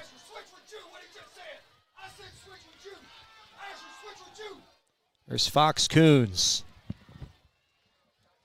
in the shotgun as Tomlin to the left. 2 receivers each side. And there's a flag. Looked like perhaps number 5. Joyner was false start. Guilty party for Woodford County. Ella, we certainly don't know the play call, but maybe it was intended for Omari. He wanted to get a quick start there on first down and perhaps a likely passing scenario. So first down and 15. Clock idle at 1:15. Tomlin bursting through the hole. Second level rush, nearly enough for a first down. Brought down by number 31. That's Greg Brown. Tackle by the Cardinals. Greg Brown, outside linebacker. Second down and short and incomplete on the slant intended for Grayson Hodge. That was a tough catch. A little bit out of his, he got a finger on it, but that was about all. You know, we talk about the size of this quarterback for Woodford County. Quarterback in the person of Fox Coons, 6'5", 240. And he can, even though we haven't seen it much, he can run the football, but he's getting good protection for the most part. Tomlin again, and a hard-earned run. It'll net a first down. He doesn't go down on the first hit, not even the second hit. Out to the 44, 1st and 10 for the Yellow Jackets. And a short out route caught across the 45 to the 47. It's Jalen Johnson. He steps out of bounds at the 47. Gain of 3 on the play. That'll bring up second down. 7. We mentioned in the pregame, but the Johnson family, Derek Johnson, Dennis' brother, has two sons on this team, the center, Cam Johnson, and then Jalen Johnson, the wide receiver. And, of course, the head coach is Dennis Johnson, Derek's brother. They both played football together at Harrodsburg back in the day. Second down and long, dumped short again on the check down. That's a first down. It's Jalen Johnson again with consecutive grabs, a first down up to the 42-yard line. He's taken out of bounds. That's a first down. Ball at the 42, first and 10, Woodford County. Number 42. 34 and a half seconds. And Tomlin. Tomlin up the middle. Going to be another first down and a Woodford County timeout with 28 and 3/10 left.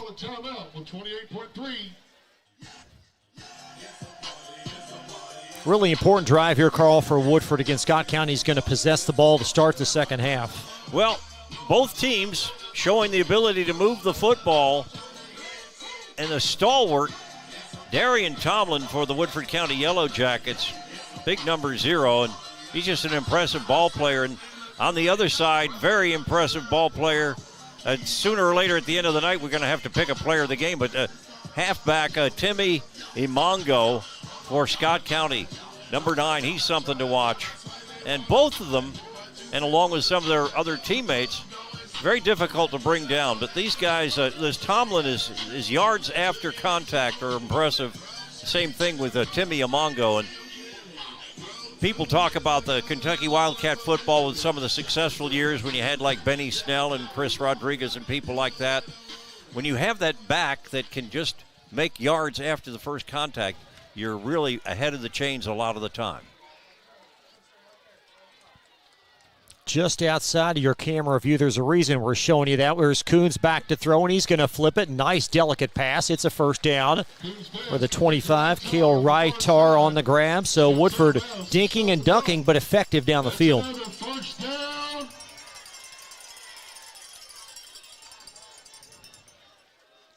24 yards away, first and 10. 23.4 seconds. Woodford County still one timeout remaining.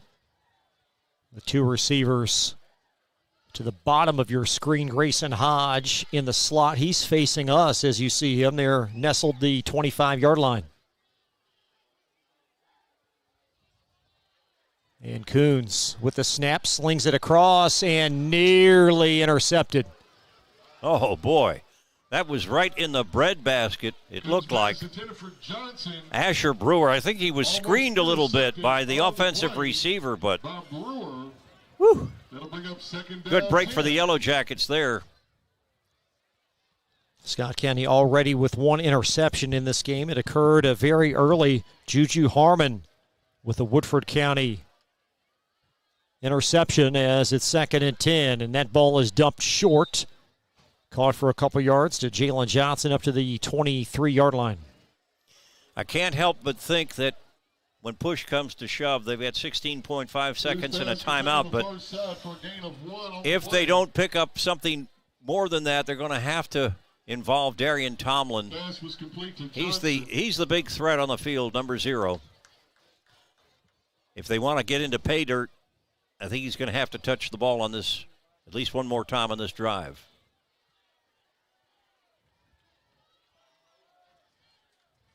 Third down and 8. Hodge in motion. Coons slings it across. Caught. First down inside the 10-yard line. It's Grayson Hodge. Pretty sure-handed. They're getting the snap off quick, and they that was a big first just down. Throw it down to the ground to kill the clock. 8.7 seconds left. They've still got a timeout. And now they've got the ball. So 2nd down and goal.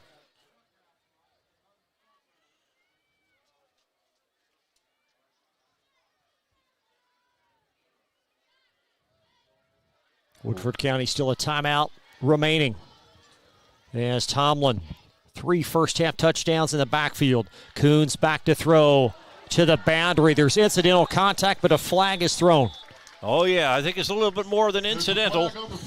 It's thrown in the end zone. The ball was intended for the Woodford County Yellow Jackets, Amari Jointer, but pass interference in the end zone. Well, I wish we had a shot we could show you that would explain the infraction there, but now it's not an automatic first down. It's half the distance, so it's still second and goal, but now from about the 4-yard line. Interesting call coming up here, because if you had plenty of time, this would be an easy scoring opportunity, but you've got 4.2 seconds. I'm guessing, we'll call it a semi-educated guess, that Darian Tomlin is going to touch the ball on this play, number 0. So Scott County calls their final timeout. Second down and goal, not 2nd and 8. Second down and goal from the 4. I wasn't keeping a stopwatch on it, but we kicked off at 7 o'clock. I think that first quarter was over by 7:25 or so. Now it's 8:15, and we're still playing in the second quarter. A little bit of difference. A lot of more scoring, but a lot more play stoppages also. Coons, 4 seconds left. Wide open, touchdown, Woodford County. Great catch. Great throw, Amari Jointer. 4 yards for the touchdown. We're tied up at 28. 0.4 seconds left on the clock, and now the extra point coming up. The Yellow Jackets can take the lead. Well, this game is really delivered. 2 of 5A's top teams. The winner will claim the district championship and also a very advantageous trek in the postseason, as the kick by Wolf is perfect. So Wolf now, I believe, if I have my stats correct, is 30 for 31 on extra points for Woodford County. You complete that or add that up with Scott County's kicker, Isaiah Elliott, who's 50 for 50. You have 80 out of 81 extra point attempts being successful by these two combined high school football kickers. That is wonderful to see. Now, in terms of whether they have the leg, they have the accuracy, they need to develop a longer range, I think, for either of them to kick at the next level. But they are doing a wonderful job within the confines of high school football, that's for sure. So you heard Coach McKee in the pregame discussion talk about neither place kicker really kicking the ball deep, and we'll see what the strategy is here with remnants pocket change in the first half. Well, the last thing you want to give up with 0.4 seconds on the clock is a long return for a touchdown. That would really kill your upbeat attitude for Woodford County going into halftime. I think they'll just kind of either pop it up to the intermediate or squibble it along the ground just as soon as they can get that ball down and get the half over with and go in with a 1-point advantage. And how about an onside kick? It's gobbled up by Asher Brewer at the 42, and that's going to wrap up a very competitive and well-played first half, Carl. Great first half, 29-28 Yellow Jackets over the Cardinals, and a lot to look forward to over the final 24 minutes of this ball game as they're playing for the district championship here in Versailles and Falling Springs Park, Woodford Stadium. We'll step aside. Halftime coverage, including our Fast Signs score ticker on the other side. It's Central Kentucky High School football from Glycod. We all make choices about alcohol. Kids make choices whether to drink or not. Bye, Dad. Bye-bye. Remember, I'm going to Alex's party tonight and sleeping over. You have fun. Hey, remind me about that party again? And adults make choices whether to talk about it. That's true of parents and every other trusted adult in a kid's life. Kids want to know our expectations, and they want honest answers in everyday conversations. So talk with your kids and help lead them on a positive path. Because when you talk, they hear you. New recruit? Take advantage of our apprenticeship program. Come out of our 4-year course debt-free.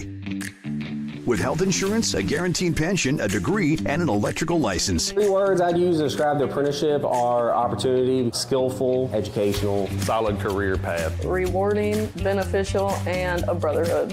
A life-changing opportunity. The cost of school is free. All your books are paid for. You go to school once every 2 weeks. All the other stuff is on-the-job training. The teachers here are great. They're all very, very knowledgeable. They're preparing you for what you're already seeing in the field. If you're struggling with something in school, sometimes your fellow students can help you work through that. Everyone's willing to help each other. It's like a big family. I love being a part of a union, something bigger than myself. This field is so vast. You can find something that you really love to do because there is so much you can do with it. I went from a job to a life-changing career.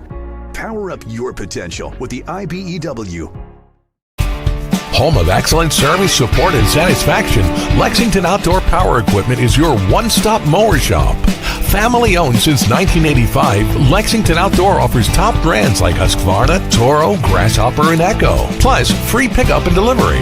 Located just 2 miles west of Douglas High School, they're open weekdays and most Saturday mornings. For more info, stop in or visit their website at lexoutdoorpower.com. Lexington Outdoor Power Equipment, the right equipment for the right job. Looking for a partner that delivers big results with a small business touch? Meet Strat BPO, a joint venture combining 49 years of federal contracting experience with the agility of being woman-owned. We provide scalable business process outsourcing and contact center solutions with top-tier compliance and people-first service. We are 400-plus employees strong, ISO certified, and FSMA compliant. Now hiring in Clark County, bringing 400 new jobs and a bold commitment to community growth. Strat BPO, small business certified, large business proven. With Fast Signs, see the visual possibility in your business. See it in lights and flags, on a van, in metal, on the floor, in color. With signs and graphics, you can say anything, do anything, be anything. So make your statement. With your masterful team of visual marketing experts, anything is possible. Fast Signs, make your statement. Listen up. In a world overwhelmed by noise, we live life on simpler terms. Our terms. No agendas, no drama. Our road, our rules. Let's ride. Tonight's halftime report is brought to you by Man O' War Harley-Davidson, your 100% Kentucky-owned and operated Harley-Davidson motorcycle dealership at 2073 Bryant Road in Lexington. Great game tonight in Versailles, Week 9, with Woodford County, Carl Nathan leading Scott County 29-28 at half, and this game has lived up to all the billing. Oh, it certainly has. We talked about the fact that last year Woodford County prevailed 38-35 against Scott County. That was at Scott County, and that was the difference between who got the better seed going into the playoffs. And the same thing is on the line tonight for the district lead. And Scott County, every time that they have come down and put something on the board, Woodford County has answered 29-28. Both of these teams averaging nearly 41 points per game offensively. But I did expect that would be tempered by the strong defenses that they have. One team only giving up basically 14.5 points per game. The other one a little under 20 points per game. But this has been an offensive show, and don't be surprised if we see more of the same in the second half. I don't think these players are getting tired. I think they're giving it their all, but they're getting emotionally recharged because no team has taken the momentum and held on to it. Individually, this game has had incredible performances already. For Woodford County, you've got Darian Tomlin from scrimmage. He's got 192 yards and 3 touchdowns. And for Scott County, Timmy Imongo, 165 yards on the ground and 3 scores. I know, and that's in one half. That's 24 minutes of football. So these guys are on their way. It could be semi-historic nights. They're having wonderful seasons for their respective teams. I want to mention, while we just have a second here, in addition to the fine football that we're seeing, it looks like we're having the homecoming court being introduced here at Woodford County. And the young ladies dressed up in their finery, and the gentlemen dressed up. It's not that often you see young men in jackets and ties these days, but it's a great sight to see as they walk across the field and are introduced to the crowd, which is a packed house here at Woodford County. Beautiful facility, beautiful night, and a beautiful ball game thus far. Does this bring back memories for you, homecoming night? I was not Mr. Suave. I was not suave and debonair, suave and debonair in high school. Let's put it that way. I was like call me a late bloomer, okay? I'm happily married now for 46 years, but it took me a while to figure it out. Let's step aside. We'll update the scoring summary. Lots to get to. It's been a great first half. Woodford County by 1 on Glycod. Listen up. In a world overwhelmed by noise, we live life on simpler terms. Our terms. No agendas, no drama. Our road, our rules. Let's ride.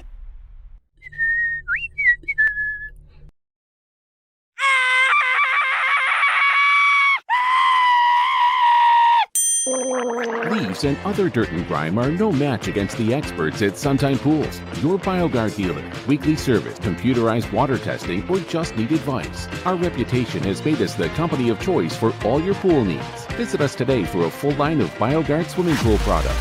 Suntime Pools. Hey, who turned out the lights? Hello? Can one college be all things to all people? Bluegrass Community and Technical College can. Learn more at bluegrass.kctcs.edu.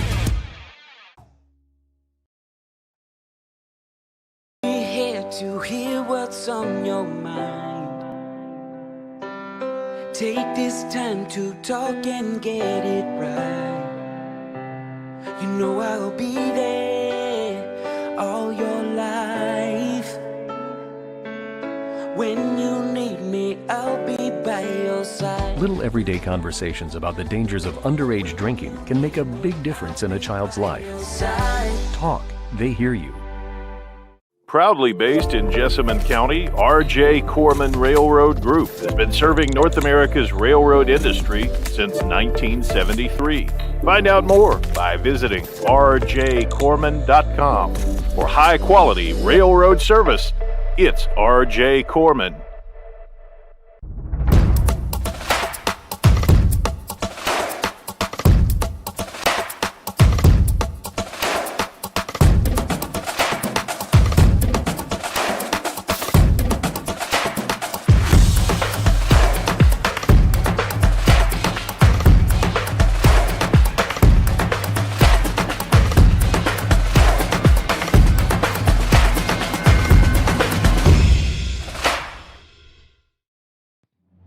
This segment of tonight's game is brought to you by Cartown Kia in Nicholasville, movement that inspires, and by Carpenter's Local 1650.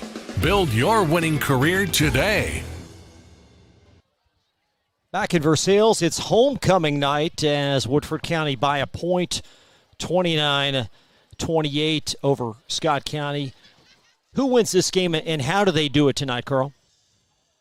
Boy, I might be stumped on that one. I think it's really whoever has the ball last and who scores last, the way this ball game has been going. Both teams, I used the word resilience earlier because you're not seeing a team, like early on, very first turnover of the ball game. Woodford County had a pass play that was a deflection off their receiver. Jalen Johnson was intercepted by Scott County. Scott County came right down and scored. And with lesser football teams, that can be demoralizing. But these teams, they're both ready to play four-quarter football.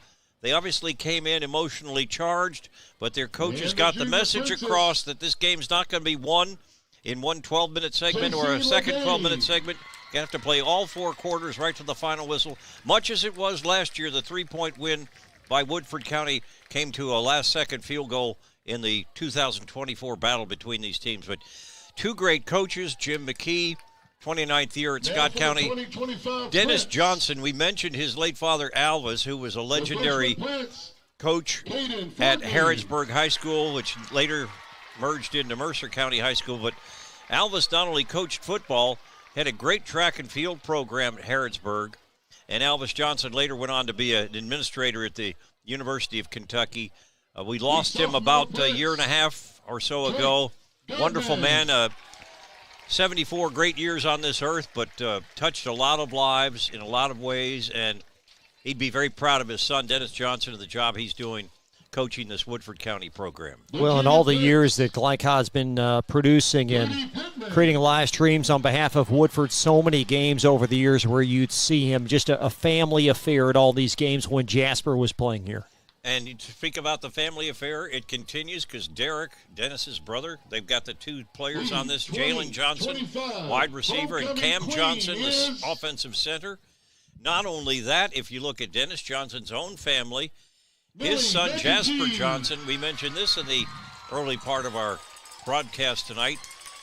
Jasper Johnson is a freshman basketball player at the University of Kentucky, played for the age limit basketball team for USA Basketball the same. I think it was the under-18 team perhaps, or under-19. But anyway, he shows great promise for the University of Kentucky, and I'm sure he is going to do some great things under head coach Mark Pope and the Kentucky Wildcats. But, you mentioned the Johnsons, and Dennis and Derek. The interesting thing is, back in the day, they started playing in grade school. They were unusually big for their age, and Harrodsburg was a small community, a small high school, and they just were as good or better when they were like in the 5th or 6th grade. I think Dennis would confirm the story. I think he actually might have played a game or two in 3rd grade. Sounds hard to believe, but it wasn't. There was nothing against the rules or anything like that, and these kids were. They developed early, and Dennis has grown into a very handsome. I think he's about 6'7", and of course played defensive football for Kentucky. I think at his playing weight was somewhere about 260. Played in the NFL. And let's just say, I imagine he has the respect of his players. If Coach Johnson looks you in the eye, you better look him back in the eye. I'd say the same for Jim McKee. It's just Jim isn't quite as tall as Dennis. But two great coaches tonight. Well, and memories, let's talk about the game, by the way, Carl, back to what's happened here. Memories being made on the field for this homecoming court, and it's great to see the memories that these students will have for the rest of their lives. Well, football, one thing that football, above the other sports, I think, it brings communities, the high school community, the whole grade 9 through 12, it brings the fans out, the parents, grandparents get a chance to see, and the homecoming activities are a big part of it. It's a big deal to these kids. It'll be a big deal when it's on the field tomorrow night at the Kroger Field. Texas against Kentucky. That's also homecoming weekend for the University of Kentucky. But the fact that these young people, I'm not going to compete with that for a second. We got the concrete. Get off the field, please. Nobody on the field. Lots going on here tonight. Well, it's a good problem to have. You got a lot of fans that want to get a good sight of the action. But back to what you're talking about, high school activities, high school sports. When you have a football game, you have band members, you have cheerleaders, you have other support personnel. You are developing the next generation of athletic trainers. And then homecoming, you have this where these kids get the opportunity, and these kids, not only are they outstanding in their appearance, but many of them are great students. They are strong students that go on to great colleges and universities, and high school sports it's a very important part, I think, of the youth experience and growing up. You learn a lot, and one of the things I've always thought about football and the game, people wonder about injuries and so forth, and they're trying to make it a safer game each year. But football, when you're in a huddle and you have 11 people, it's, to me, I consider it the ultimate team sport, in that all 11 people have to do their job, and if not, it's going to break down. But that's why high school sports is so great. Back to you. We'll take a look at your first half scoring summary and get set for half two right after this pause on Glycon. Home of excellent service, support, and satisfaction, Lexington Outdoor Power Equipment is your one-stop mower shop. Family owned since 1985, Lexington Outdoor offers top brands like Husqvarna, Toro, Grasshopper, and Echo. Plus, free pickup and delivery. Located just 2 miles west of Douglas High School, they're open weekdays and most Saturday mornings. For more info, stop in or visit their website at lexoutdoorpower.com. Lexington Outdoor Power Equipment, the right equipment for the right job. Listen up. In a world overwhelmed by noise, we live life on simpler terms. Our terms. No agendas, no drama. Our road, our rules. Let's ride. Central Kentucky Driving School is raising the bar in driver education because the safety of their students is too important for anything less. Offering driver training for teens and adults, Central Kentucky Driving School will equip you with the skills needed to become a safe and confident driver.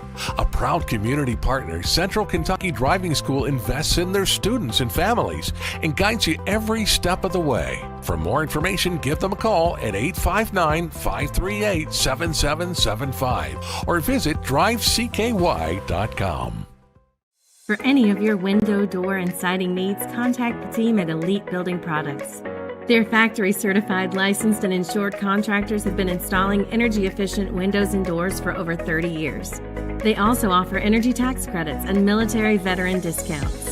Locally owned and open weekdays at 242 Wilson Drive, just off of the 27 bypass. For a free estimate, call 859-887-2440. Elite Building Products.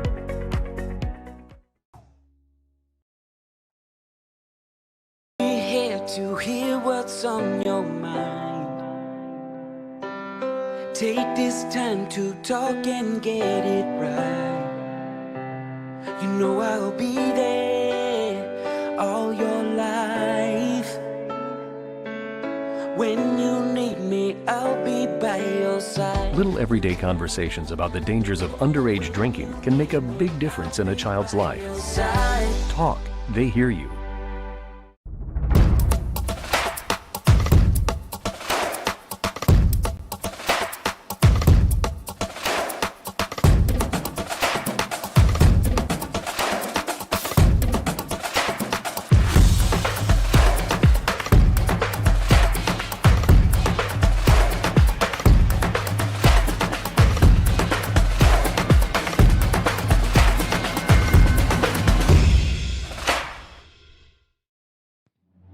This segment of tonight's game is brought to you by Cartown Kia in Nicholasville, movement that inspires, and by Carpenter's Local 1650. Build your winning career today. A look at the first half scoring summary presented by Carpenter's Local 1650. You can build your winning career today. Visit carpenters.com for more information and a whole lot of points on the board. Timmy Imongo with not one, but 2, 3 touchdowns for Scott County. Make it 4 touchdowns. And Tomlin Carl with 3 of his own. Amari Jointer, a late 5-yard reception to close the half for Woodford County. Yeah, it's an offensive explosion. And both of these teams, their first half numbers offensively are almost what most teams would like to have for an entire game. So 29-28, the advantage for the homestanding Yellow Jackets. While we have just a moment before the second half kickoff, we're talking about football and the things that make high school football such a great game and some of the points of emphasis by the officials this year, as you've heard as well, Chris, but they're looking at illegal and improperly worn player equipment. In other words, you got to be buttoned down. You're supposed to have your mouth guard on, your chin straps buttoned down, and so forth. They are watching out, and we have thankfully not seen any of that tonight. The defensive player and targeting.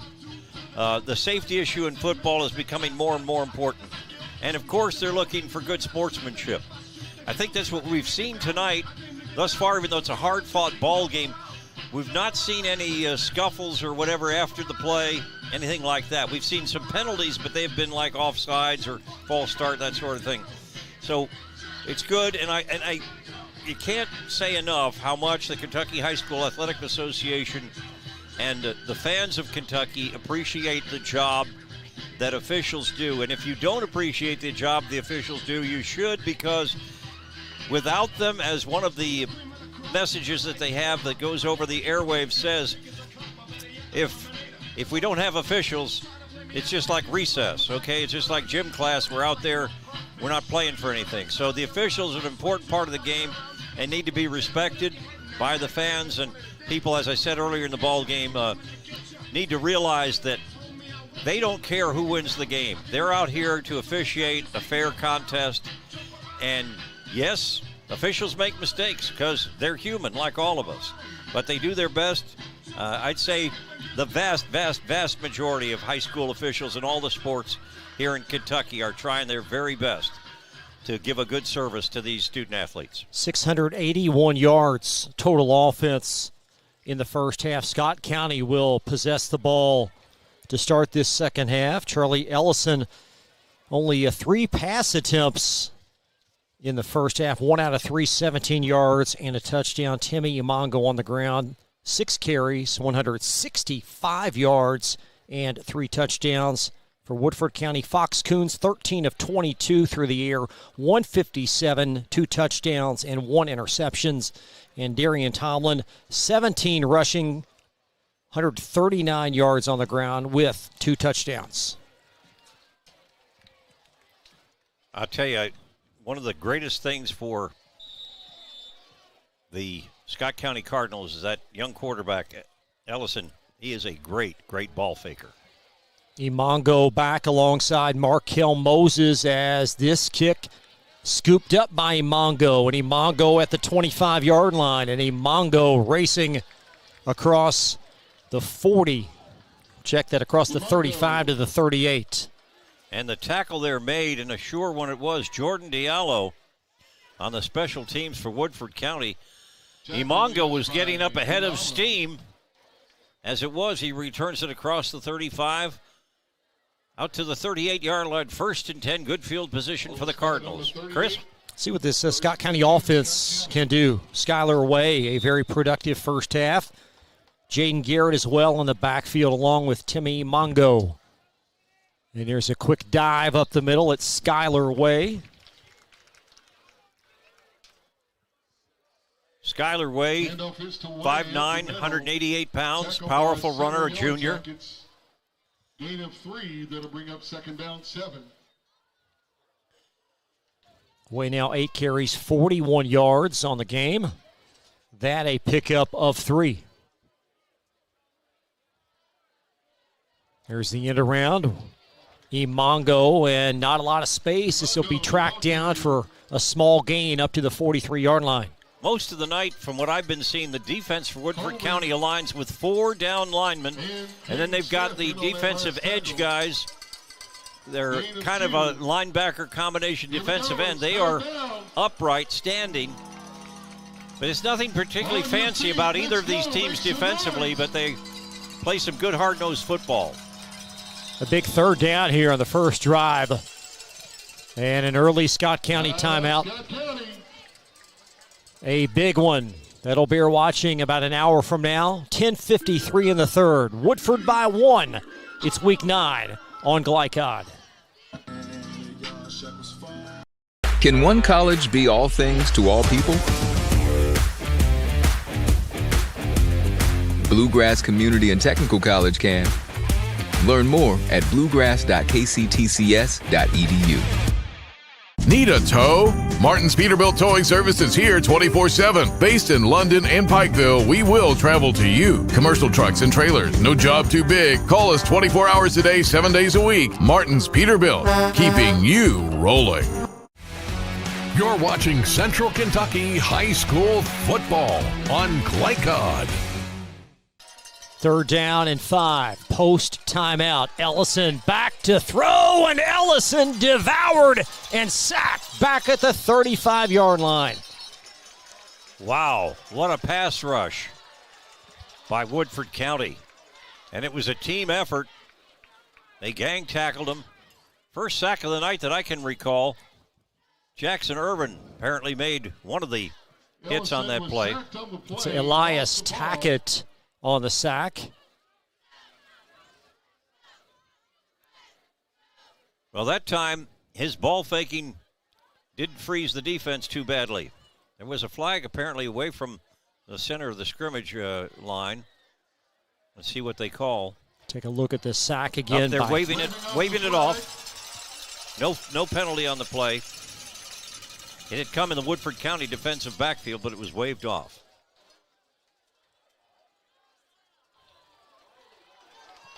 And Woodford recovers the fumble. Okay, so we have a fumble as well there? Apparently so. Apparently so. A lot going on that exchange. As Woodford County with the takeaway, a little confusion here, I think, on both sides. Yeah, they thought they were still out there for defense, and I think they were thinking that it was fourth down, and they had to stop them, and now they're on offense. They've got to get out there, and I don't know if they're going to have to call a timeout here or not. So back to live action. It's first down and 10, Woodford County. And that's Tomlin for a couple inside. Looked like they were a little hurried getting that play off because of the confusion. We'll give the tackle to basically, one team had to come off the field and the offensive team had to go on. The 37.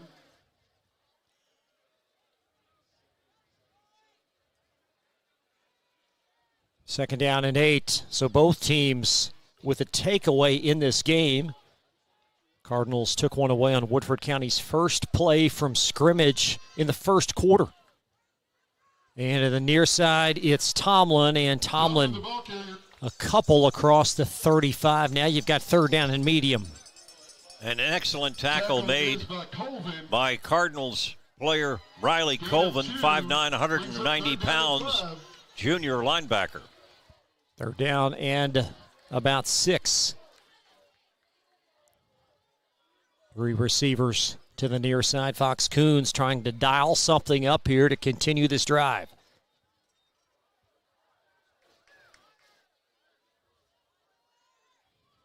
Grayson Hodge in the slot. It's third down, and it's incomplete as he tried to find Hodge. And now you've got fourth down and medium. Well, and as good as the accuracy is of the kickers for their respective teams, they don't have the range to do a field goal from this yardage. This would be, with the snap back, more than a 50-yard attempt, about a 52-yard attempt. So they're going to have to go for it on fourth down. Yeah, Wolf's longest is 31, so Woodford, their first fourth down opportunity tonight. Back to throw. And that ball is going to be batted away and incomplete. And looked like one of the people that got... By number 14, Furnish. Scott in on the play. It looked like for Scott County they had both Keller Furnish and Riley Colvin. The ball actually got tipped by a couple of different people before it went incomplete. But the big news is Scott County survives that turnover. They given the ball to Woodford County in Scott County territory, and Scott County can't make the first down. So first and 10 at the 34 for the Cardinals, going the other way.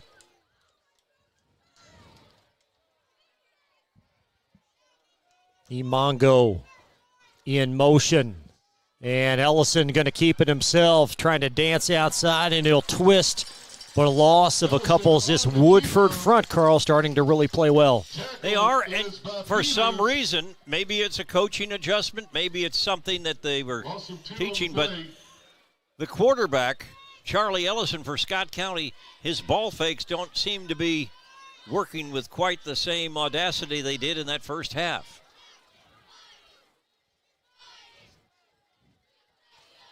Second down and 12. Imongo darting back and upended with some space ahead. He'll be tripped up, a gain of about 4 up to the 38.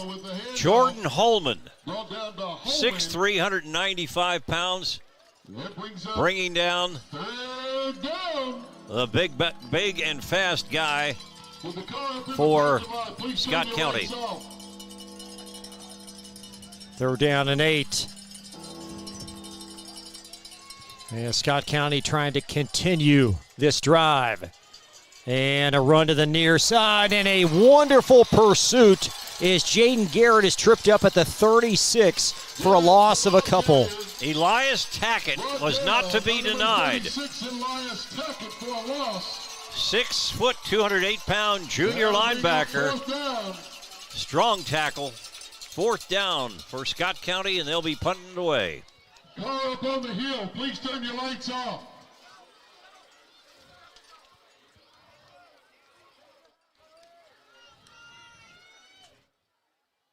And the punt by McCord. It's a high kick, and Hodge cradles it at the 25-yard line, and Grayson Hodge will twist and turn up to the 32. He got about an 8-yard return on that, and he had nothing. He had nothing to start with, but he made a couple of dinks and dunks and got out there from his own 24 out to the 32. So 1st down and 10, Woodford County, as the Yellow Jackets a late touchdown to take the lead in the 2nd quarter. Amari Jointer with that reception, and the Jackets by 1 with 7:28 in this 3rd quarter. 2 of the top RPI teams in Class 5A. Scott County looking like they might try a blitz. At least they're giving the indication of that. All up at the line of scrimmage, about 8 people in the box, but they do not blitz. Here's Ryan Brown with a tote, and Brown pinballed around for a couple up to the 35-yard line. Number 54, Atkins. 66 finishes the tackle. That was McMillan. Gain of 2 on the play. That'll bring up 2nd down 8. Grady McMillan, defensive tackle for Scott County, credited with that stop.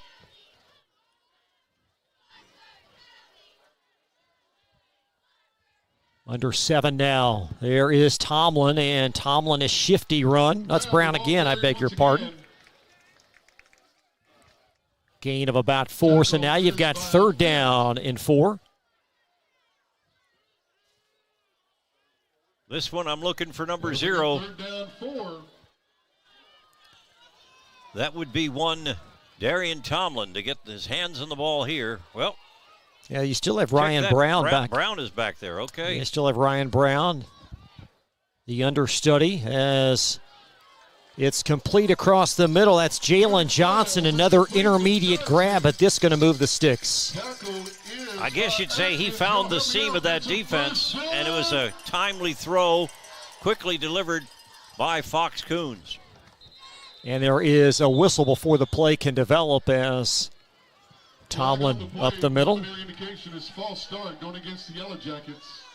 The Yellow Jackets seem to be in a real hurry to get that one off, and I don't think they were set themselves, and hence the false start. What's the old saying? Haste makes waste. I think that's what happened right there. Yellow Jackets' 6th penalty of the game. Or to quote a famous coach that maybe Kentucky wasn't too popular, but John Wooden said, be quick, but don't hurry. There you go. 1st down and 15 after the 5-yard mark off. Coming around the edge, that's Aiden Powell, and Powell with a flip, dragging tacklers up for a few yards up to the 43. A lot of good underclassmen. Powell, a sophomore. A lot of good underclassmen on both of these ball clubs. A lot of sophomores and juniors seeing quality action tonight, which bodes well for the continued success of these programs. That's Carlos Fugate, the defensive end on the stop. He himself is a junior. We haven't had a score in 7 minutes in this 3rd quarter. We're due for one, Carl. Yeah, I tell you what, 29-28, that was better than a point a minute for each team in that first half. Coons back to throw. Here comes the rush. Coons going to heave it down the far sideline under heavy duress and no flag. Good coverage against Cale Reitar. Pass intended for Reitar on the far side. And it looked like the coverage was by Imongo as far as I can tell from here. Timmy Imongo, who plays both ways and super athlete for the Scott County Cardinals. I'll take another look if we can dial that up. So now you got 3rd down and long from the Woodford County 43-yard line.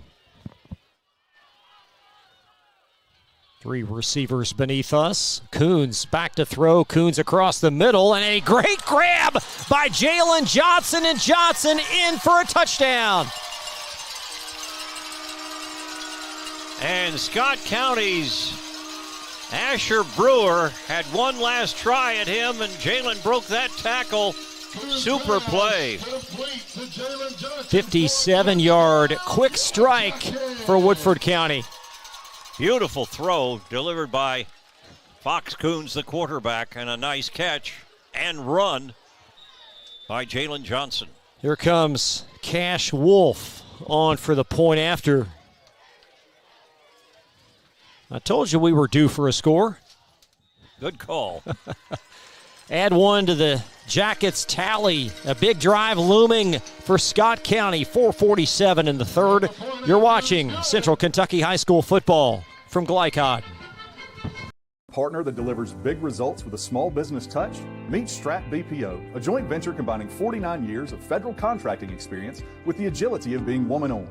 We provide scalable business process outsourcing and contact center solutions with top-tier compliance and people-first service. We are 400-plus employees strong, ISO certified, and FSMA compliant. Now hiring in Clark County, bringing 400 new jobs and a bold commitment to community growth. Strat BPO, small business certified, large business proven. You're watching Central Kentucky High School football on Glycod. Scott County leading, or rather Woodford County leading Scott County 36-28, 4:47 in the 3rd. It will be Cardinals football. Very interesting how that 2-point conversion comes into play after a penalty of half the distance on the extra point in that first half. And Woodford County went for 2, and that's the difference of the ball game if you look at it at halftime. It's a very short kick, a live football scarfed up by Moses, and Markel Moses down at the 12-yard line. Nehemiah Davis-Jones able to track him down. And Davis-Jones wasn't going to let that leg go. Tenacious on the play and stuck with it. Tell you, the handling of that ball, though, that was dangerous. That could have been a turnover for Scott County. So they do have possession, but only at their 13-yard line. It's about the worst starting position, field position, I think, for either team in the ball game. 1st and 10 on their own 13 for the Cardinals, down by 8. Big drive here for Jim McKee's men as they try to answer a Woodford County touchdown. 36-28 Cardinals deficit. And an inside handoff. Some hard-earned yards inside at Schuyler Way. Way the ball carrier. Gain of 2 on the play. That'll bring up 2nd down, 8. Good pursuit by the Woodford County defense. Gain of 3. Gang tackling. 2nd down, 7. That's it. Make some noise for your defense. Come on. You get the sense here this drive very well could dictate this game. The Scott County staring at some adversity. They've led throughout this game. Minus that late Woodford touchdown to close the half. Imongo strangled down back inside the 5-yard line. That's Jaden Garrett. Well, what happened there, it was a reverse that didn't work. There is a flag. They kind of faked themselves out. He had nowhere to go, and about 4 Yellow Jacket jerseys after him. See what the flag is. The call is unsportsmanlike going against the Yellow Jackets. Oh, boy. That's a big call. Unsportsmanlike against the Yellow Jackets. So 15-yard penalty will become a 1st down. Ball out to the 22.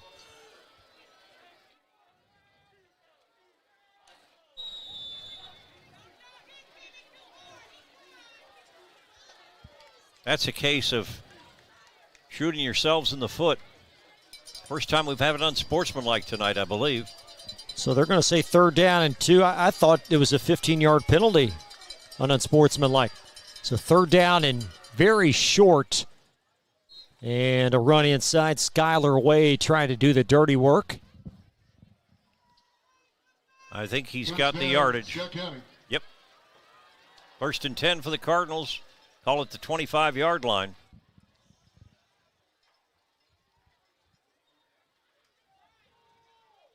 Nearing the 3-minute mark of this 3rd quarter. Been a back-and-forth affair. Woodford County now with their longest lead tonight, 36-28. As Ellison under center. Fakes the flip. And incomplete as the receiver had a stride down the far sideline. That intended receiver was Red Owens in the coverage by the Yellow Jackets' Darian Tomlin. And he had the slightest look of maybe a leg cramp. He's running off the field right now. He's running fine, but I think the trainer's going to check him out, maybe get him some Gatorade or whatever, because, yeah, he's got a cramp. He's laying down on the sideline and being tended to. So that would be a huge loss if he can't return, but hopefully get some liquids into him and stretch him out, and he'll be okay. 2nd down and 12. Or rather, a 2nd down and 10 from the 24. And blown up in the backfield on the decoy, and a handoff for a Scott County 1st down. Wow. That's that decoy again. Charlie Ellison, he had the magic touchback on that one. Nice run up the middle.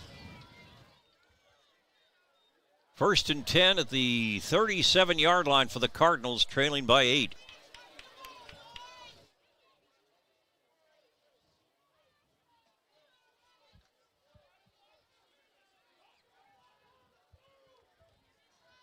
That unsportsmanlike penalty looms large as Scott County's drive continued.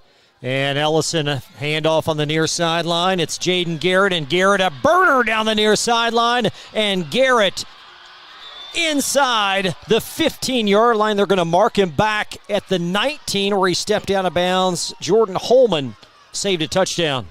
What great balance. Now, there's an example of a fast young man with a low center of gravity, 5'6", 150 pounds, plenty of speed, but really hard to knock off of that good balance that he has, and made the most of it. That one down to the 20-yard line, 1st and 10, Scott County in Woodford County territory. Gain of 43 as Garrett and Way have been very efficient on this drive, and Scott County inside the Woodford County red zone. Ellison under center for Scott County. Imongo with the tote, and Imongo accelerating for 6. And the way your voice called that was perfect, because as you got more excited, he got faster. I swear, you called it perfect, Chris. Timmy Imongo, his 5th touchdown tonight for Scott County. Once he got into the open field, he was gone. And the Cardinals promptly lining up for 2, trying to tie the game. And Ellison rolling. Red Owens for 2. Well, the pitch back was what made that play. He faked the handoff, pitched it back to Keller Furnish, and Furnish tosses the end zone, and the man was wide open. Wide open for the 2-point conversion. Totally faked out the defense. Sometimes you just tip your cap to both teams. Red Owens makes the 2-point conversion on the catch. That was some wonderful high school football execution right there, because that is not a play that you're going to get to use that often, but there was the perfect spot for it. Credit the coaching staff, Jim McKee and company, for Scott County. Not even the windowsill could prevent you at home from enjoying that wonderful 2-point play. 36 all. 2:06 to go, 3rd quarter. Well, what do you see now, Carl? I see that these teams, again, it's at least the 3rd time I've used the word resilience. And that is the fact that somebody looks like they're going to get the momentum, and somebody else comes back and says, no, you're not. You're not going to take the control of this ball game. It's a back and forth. If it was baseball, it's kind of like, okay, you scored 2 runs in the first. I scored 2 runs in the bottom of the first. You score 3 runs in the top of the fourth. I score 3 runs in the bottom of the fourth. Let's see what Woodford County can do here. This is a low kick from Elliott. You know, I think that ball would have gone out of bounds, but number 1 did a fair catch for Woodford County. That's Chris Reed. Chris Reed, yep, at the far sideline. So not great field position, but decent. 1st and 10. Ball is going to be marked at the 23-yard line. Ball is spotted on the 23. What a ball game. 36 all. And, you know, nobody, like I said, nobody has had a margin of more than 1 score all night. We'll see what Woodford can draw up here. Fox Coons. So many players have been magnificent tonight. Coons has played remarkably well. Ryan Brown back out is the running back this series, his 2nd in succession for Woodford. As Coons on 1st and 10, slings it to Grayson Hodge, and he's ushered out of bounds, a short gain to the 27. Looking down at the sideline, number 0 for Woodford County, Darian Tomlin, who had the cramp and had to come out. He looks like he's fine. He's poised and ready to go back in, but so far they will stay with Ryan Brown as that tailback.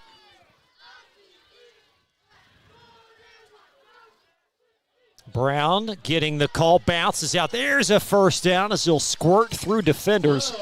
Gain of 14 up to the 37. Yards after contact. Nice run. Hit initially by number 4, Owens. That's a first Red down. Owens on the stop. Brown again. Trekking and tracking for a couple up to the 41-yard line. In there on the tackle. One thing we haven't talked about too much is some of these linemen and their size. Some nice blocking there by Carson Bugg, 6'6", 290 senior offensive lineman for Woodford County. Big boys. 2nd down and 6. Slant caught. 1st down. Woodford County wanting more. Down the sideline, Omari Jointer in a 60-yard touchdown. Wow. He was almost completely surrounded when he made that catch, but his ability to change direction, give a good head fake, and then once again, he gets into the open field, and he's a goner. So Woodford County reasserting itself. Cash Wolf. He's worked harder than anybody tonight with all these extra points.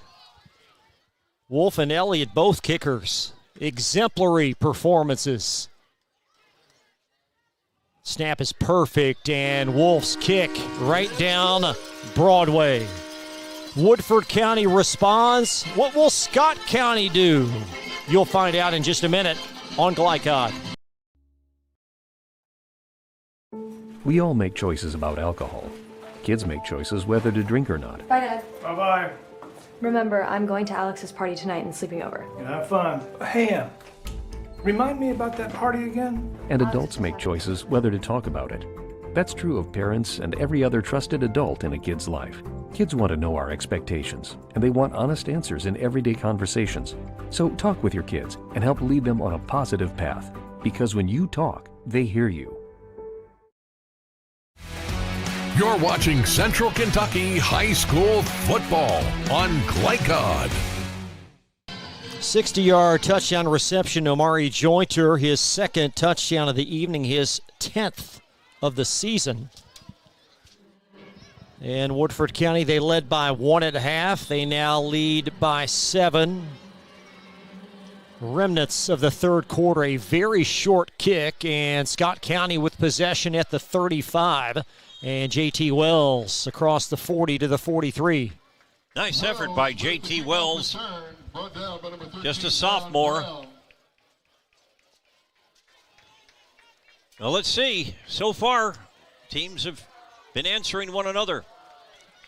I use that baseball analogy. I couldn't think of anything else, but it's like the top and bottom of an inning. And sooner or later, one of these teams defensively has to have that version of the shutdown inning where they stop them and then get the ball back to their offense and they lengthen their lead. But so far, it's you score, I score. Skylar Way right behind Ellison. Imongo with the tote. Imongo trying to bounce it outside, and this time he's stymied for a couple up to the 46. There were 4 people in on that play for Woodford County, amongst them chiefly Jackson Irvin and Diego Castillo. And there is a player shaken up for Scott County.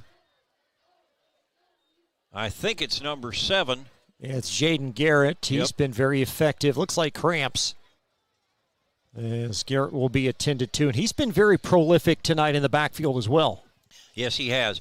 You know, one thing I never thought I'd see, although they say when you have cramps, believe it or not, pickle juice is something that's very good. And I can remember in the state high school tournament a year or 2 ago, and one of the teams had a coach. It was from over in Louisville, one of the smaller schools as far as number of students. And the name is escaping me right now, but it's a small private school. And their coach had the trainer. They had a jar of pickle juice. So if they got somebody with a cramp, they could have them drink that. And not just water, not just Gatorade, but pickle juice. And somehow has that restorative power that you no longer have that feeling of a just your legs about to just tighten up, and I don't know. That's an awful feeling when you get a cramp. And our spotter here, Will Engel, is kind of grimacing when I said pickle juice. You know, hey, if it does the job, who cares what it tastes like, right? You got to swallow the medicine. Holistic medicine in the 20th century. Yeah. 2025. Of course, if you don't like pickle juice, what is it? Something in a banana.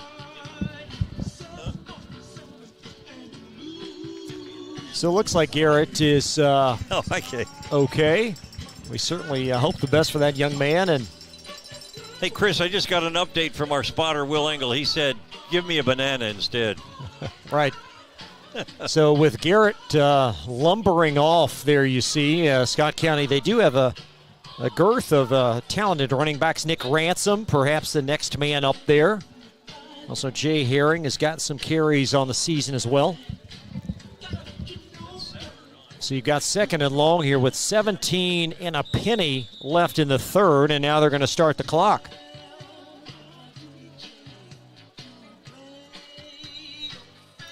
That may take us to the fourth. Here's the Cardinals just going to let the final seconds evaporate.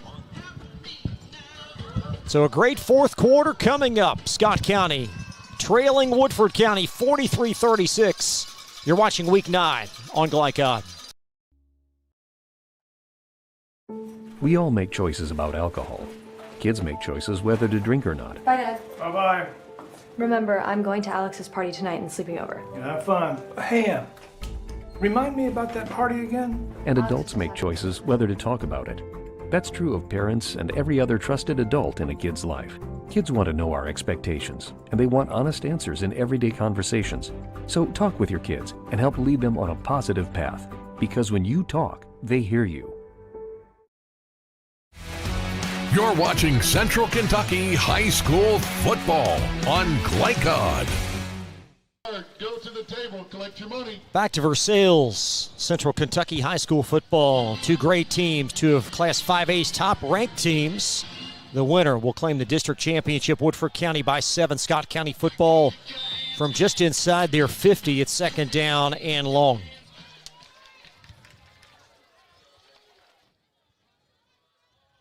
Ellison up under center. And a handoff and racing down. Skylar Way. Touchdown. Oh, what a fake. What a fake by Ellison. He had most of the people in this stadium looking at this sideline. It looked like it was going to be a sweep around here. Instead, he had handed the ball to number 6, Skylar Way, who did the rest of the work. Unofficially 54 yards on the touchdown play. So now you've got Isaiah Elliott again, perfect on extra points this season, trying to tie the game. And Elliott elevates it high, and we're back where we started. 43-43. And both of these teams came in averaging just under 41 points a game. They're scoring. Their defenses are usually pretty good against the opposition, but today they're beating their scoring averages, and they're doing it against good competition. One of the things I wanted to mention in between that quarter break, it was interesting on this home sideline here, Woodford County, Dennis Johnson in his 11th season, he didn't just huddle with his defense that was on the thing. He brings the whole team out. One big, huge huddle with about 50 or 60 guys, however many they have dressed out tonight. And they came, and he gives them a little pep talk. He's right in the center there. Jim McKee, of course, great coach for Scott County. He was huddled up with his offense. Obviously, that must have worked also, because when they came out, didn't take them long to score.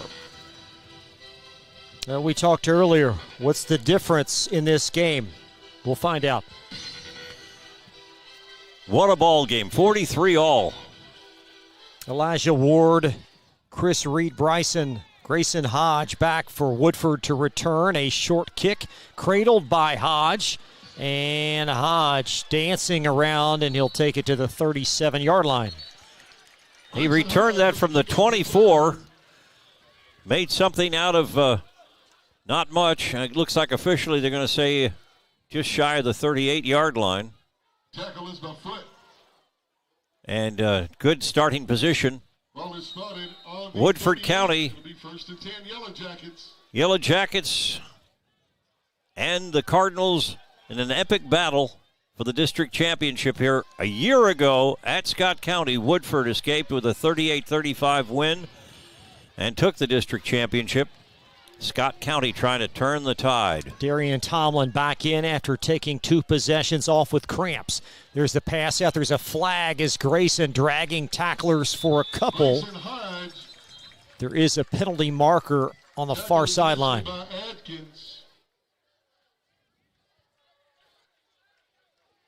And Doug Rohr says it's on Woodford County.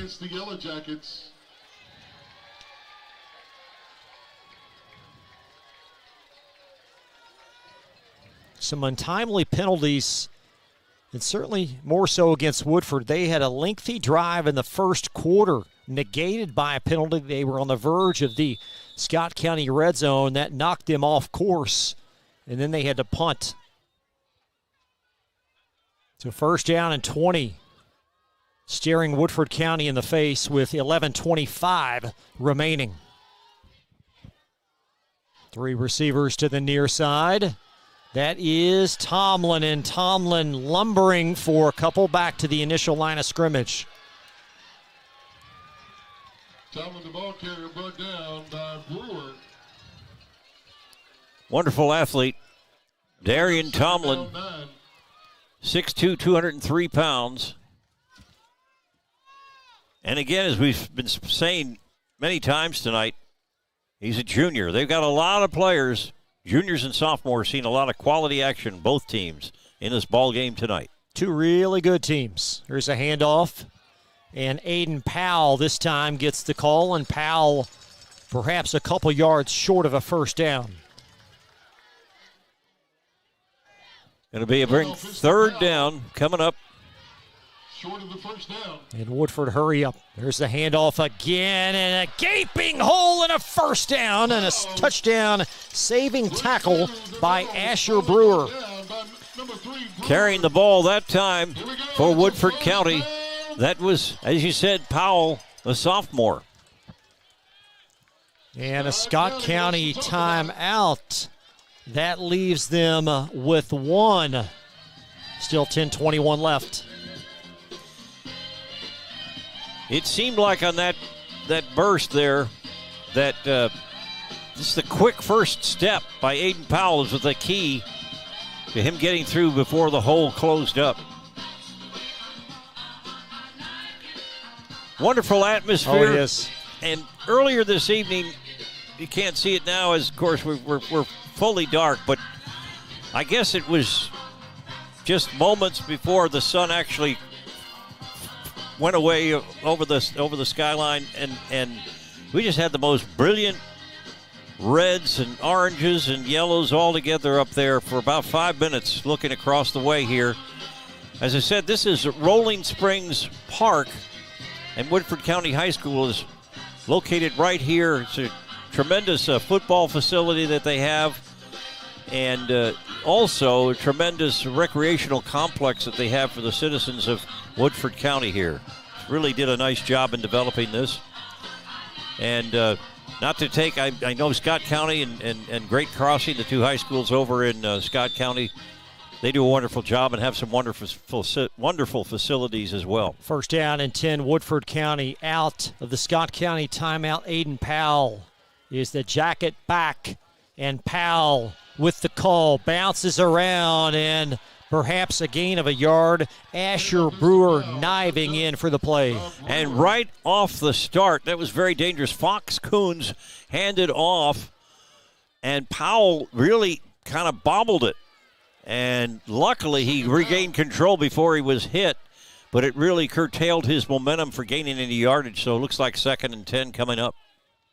Small gain there is there. You see the bobble and the Cardinals' penetration.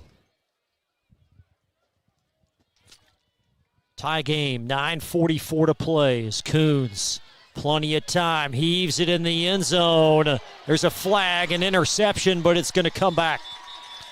Interception made on the play by, I believe it was Red Owens. Check that. It was Imongo, but I think he committed the foul on Omari Jointer. Amari Jointer, that was a long arcing pass thrown by Coons. Pass interference goes against the Cardinals. 15-yard penalty, so now you're on the cusp of the Cardinals' red zone. First down and 10. The Scott County 23-yard line, Darian Tomlin. Now the Woodford back. There's the handoff. It's Tomlin, and Tomlin in. Touchdown. A misdirection play, beautifully executed. I tell you, the left side of that line for Woodford County opened some huge territory, and with a guy of the speed and determination of Tomlin, he burst right through and did the rest for the touchdown. Cash Wolf on for another point after. Tomlin with 5 touchdowns this evening. In a thriller in Versailles, still 9 minutes, 29 seconds remaining.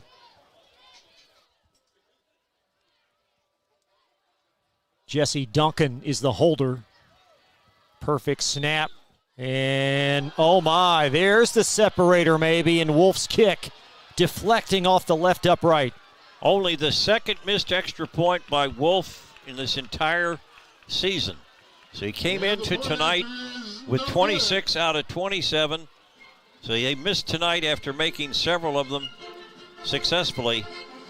And the Scott County kicker thus far for the year, Isaiah Elliott, he's perfect.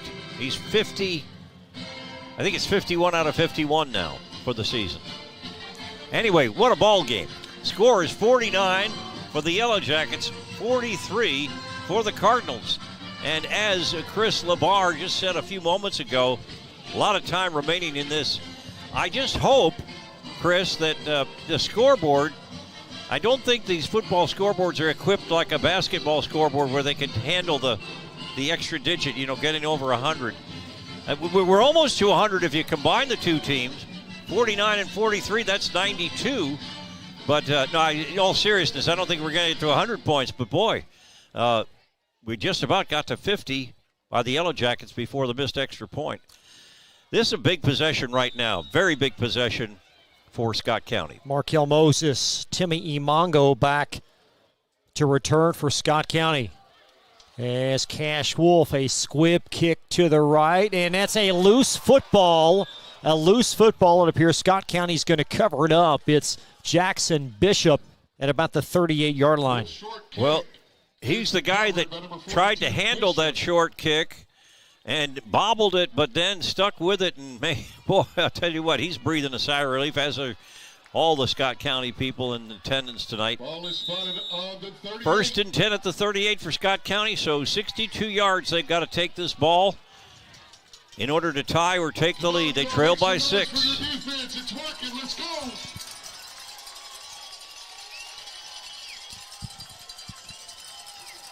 Can the sophomore Charlie Ellison lead Scott County down the field late? Handoff up the middle. It's Skylar Way. A first down up to the 50 and a trek of 12. He's tackled by Holman. Already at midfield, first and 10 at the 50. Midfield. The first down, Scott County. We had over 600 combined yards in the first half alone. A tremendous example of offense for both of these teams. As the ball at the 50, under 9 left, Cardinals have it first down and 10. Imongo has some company, and he'll take it for about a half yard just across midfield. Well, the Cardinals didn't really fool anybody in that one. Imongo tried to make the best of it, but lucky to get basically back to the line of scrimmage, no gain. Second and 10 coming up. 8:30 remaining. You all are sounding good for your defense. Keep it up. Again, Scott County had to call 2 timeouts already in this half. And Ellison up the middle, and that's Way again. A couple yards short of a first down. Skylar Way, steady performance tonight for the Cardinals. Gain of 7, that'll bring up big third down here, though, Chris. Third and 3 at the 43. That's a great description you just used, because steady really describes Skylar's play this evening. From the 43. Look for some play action here. Faking the handoff and throwing a short pass. Imongo's in motion. And that may be enough for a first down. Some hard-earned yards inside for Scott County. Handoff is to Way. Once again, he stopped short of the first down. I missed on that one. That'll bring up a 4th down. That was a handoff all the way, but it's 4th down. Everybody on your feet. Come on, make some noise. Let's go, let's go. Again, the most important downs in football. Some people say 3rd and 4th, but you might say 1st and 2nd, because you got to get that yardage to set it up for you. And the Cardinals pushing forward. Second effort by the quarterback, Charlie Ellison. Let's see where the spot of it is. Oh my, he's going to be short of a first down. Let's see if we can take one more look. They're going to have an official timeout for a measurement, but yeah, you take a look at it on the screen. Based on the Woodford County sideline reaction, you got the sense they were short, but the chains are official, however, and they're going to bring those out here. Let's take one more look here as the guys march on out there at the second effort, perhaps enough to net the first down.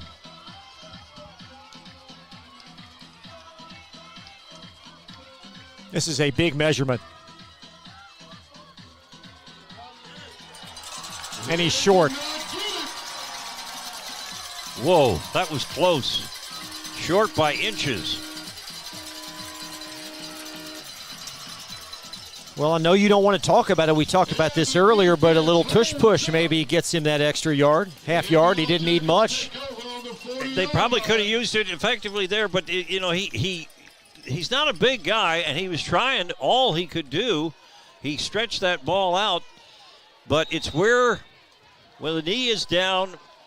If the knee is down, that's where the ball was when his knee touched the ground. So that's where they marked it. First down and 10. Darian Tomlin back in and a flag. Woodford County looked a little sloppy there. It's going to be false start against the Yellow Jackets. False start penalty, apparently. 5 yards against the Yellow Jackets. That'll put them in a hole to start this drive from their own 35-yard line. 1st and 15. What the Yellow Jackets would love to do here is really control the ball and make a bunch of first downs. They really don't have to score. They just need to eat the clock from here on out. Couple of receivers each side. Pass out in the flat, and Woodford County on the completion, but a small gain. It's Grayson Hodge, just shy of the 40. Pass is complete to Hodge. And a good play defensively by Woodford County. Going to bring up almost back to the original line of scrimmage. Looked to me like Josh Champagne had a play on that.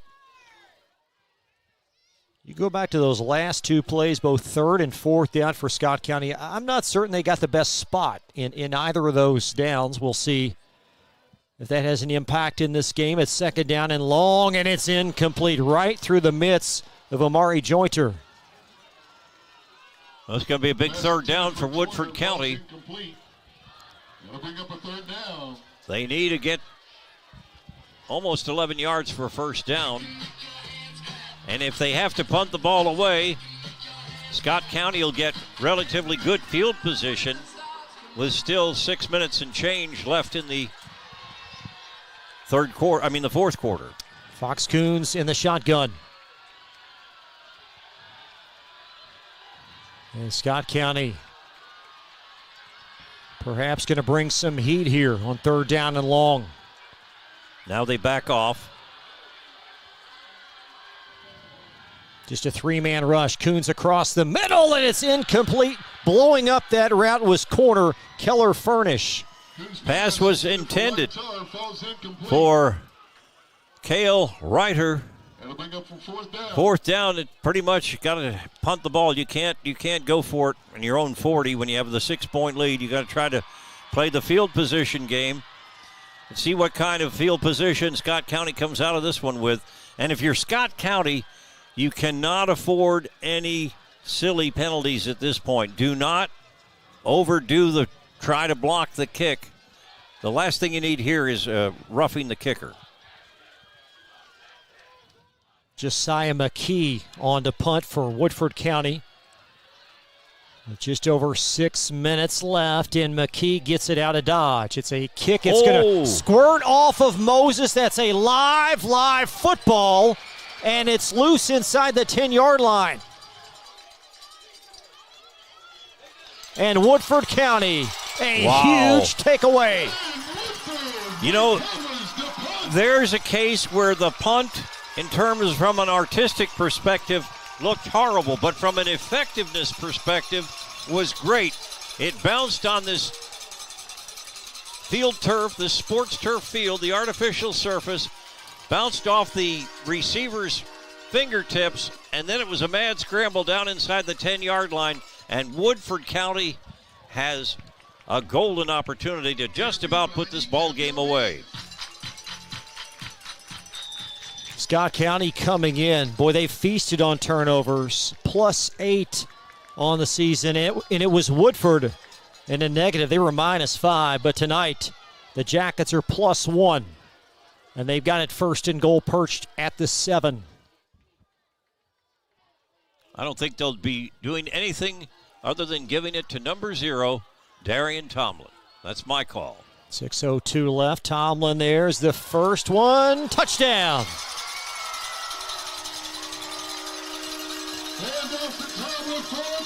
Well, whether it was the trainers stretching out his legs, whether it was Gatorade, whether it was water, whether it was pickle juice, something worked. He had to miss a couple of series, but the Yellow Jackets certainly glad to have him for that play. So Cash Wolf, the normal place kicker, and it looks like he's going to be out there. Wondering if they would have considered going for 2 here, up 12. Instead, they'll take the point after. And Dennis Johnson, he may have realized that as well, as he's going to call timeout. Timeout, Yellow Jackets. So with the 12-point advantage, you go for 2 here. You make it a 14-point game, and that goes into his mindset here. And Woodford going to send out their 2-point crew.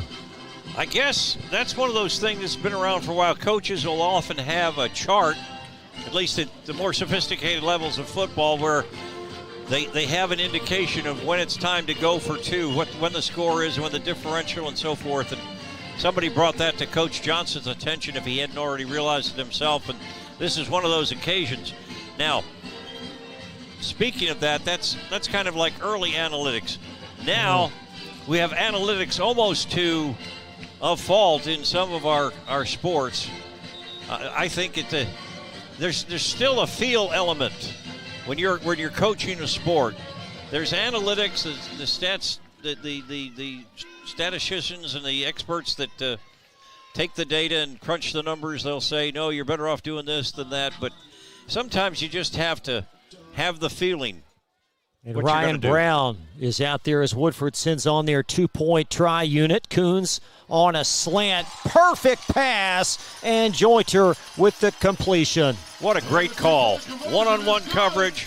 All he had to do was turn in on the slant.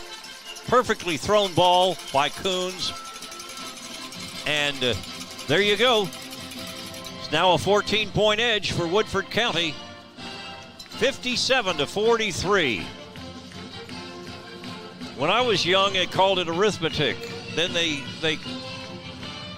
now they call it, well, it's still part of mathematics, but anyway, reading, writing, arithmetic, that's how old I am.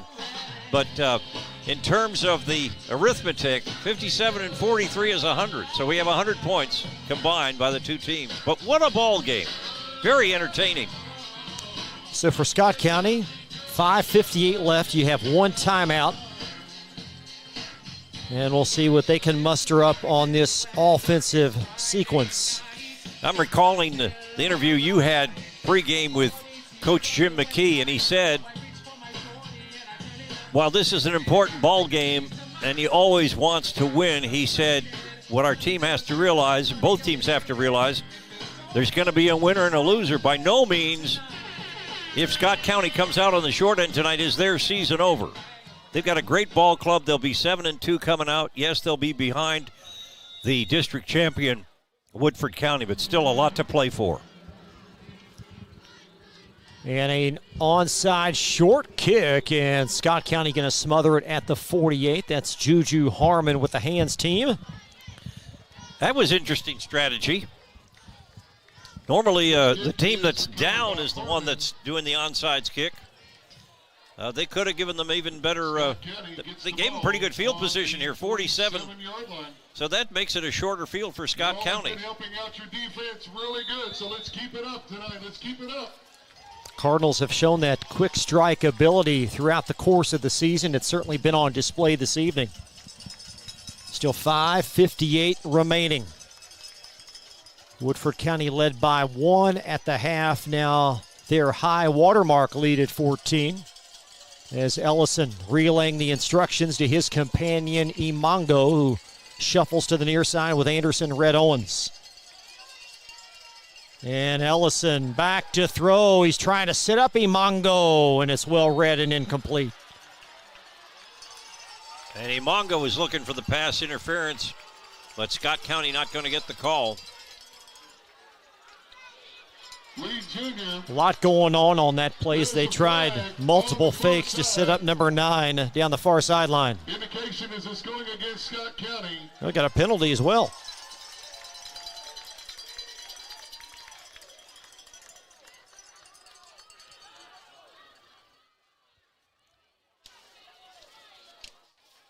So that's going to be back inside the 45. They'll drop anchor, will the Cardinals, at the 42. And it's first down and 15. Not quite sure what happened there. To be honest, I missed that flag, but it comes at a very inopportune time for Scott County. They started out 1st and 10 at the 47 with 53 yards to go for a score. Now, make some noise. Officials timeout on the field for something they're going to discuss. Hold on, it's official time. Yeah, we need Gene Steratore on line 1 to figure out what's going on down there. Unsportsmanlike, and that's not what you want to see. That's going to be further damage against Scott County. It's an unsportsmanlike call going against Scott County. Ooh. That's a 15-yard. So now you're looking at first down in about 30.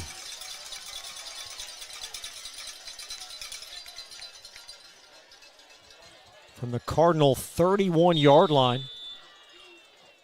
That brings up second down and 25. Okay, so we'll adjust here. Second down in 25.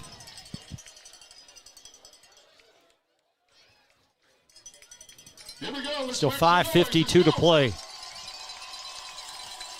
As Ellison is under center. Need that quick strike.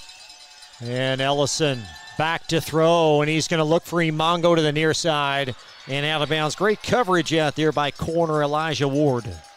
Ball a little bit underthrown. Imongo couldn't run out under it. He had to kind of come back for it. And by the time it was coming down, it was out of bounds anyway. So here's a big, huge third down coming up for Scott County. Of course, at this point in the ball game, it's got to be 4-down territory, even though they've got 25 yards to go for the first down, because they cannot afford to turn the ball over or give the ball over to Woodford County to run out the clock. 5:45 to go. Got 2 downs to make 25 yards. Excuse me, Juju Harmon to the near side. He's been relatively quiet at receiver, one of their top targets on the year. It's third down and long. And Ellison on the hand. And Skylar Way will tuck it up for a few inside. Handoff is to Way. Peters on the tackle. All right, fourth down. Quarterback Charlie Ellison going over to confer with the coaching staff and head coach Jim McKee. Scott County's got to go for it. It's fourth down, and they've got to go. Let's go. Just over 5 minutes left. Come on your feet, people. Let's go. Come on. 3 receivers to the top. Now you got one to the near side. Furnish underneath us. Is there a flag or a timeout? We have a Woodford timeout. Timeout by Dennis Johnson. He saw something on the defense he didn't like. Timeout, Yellow Jackets. One of the things that I've appreciated, Chris LeBar, with your productions on Glycod of high school football these last few years, is the fact that when you have the coaches' interviews, it brings out, to me, what a lot of those interviews have brought out is the decency of a lot of these people that serve as high school football coaches. In the case of the pregame interviews there with head coaches, but a lot of people think that, oh, well, these guys, they must make a lot of extra money doing this. For the hours that these football coaches and sports coaches put in, there's no way that it equals a real plus column in terms of what you're getting paid if you broke it out, what you're getting paid by the hour. There's a lot of self-sacrifice, a lot of dedication. And, you know, when you talk to these guys, too, especially like these two today,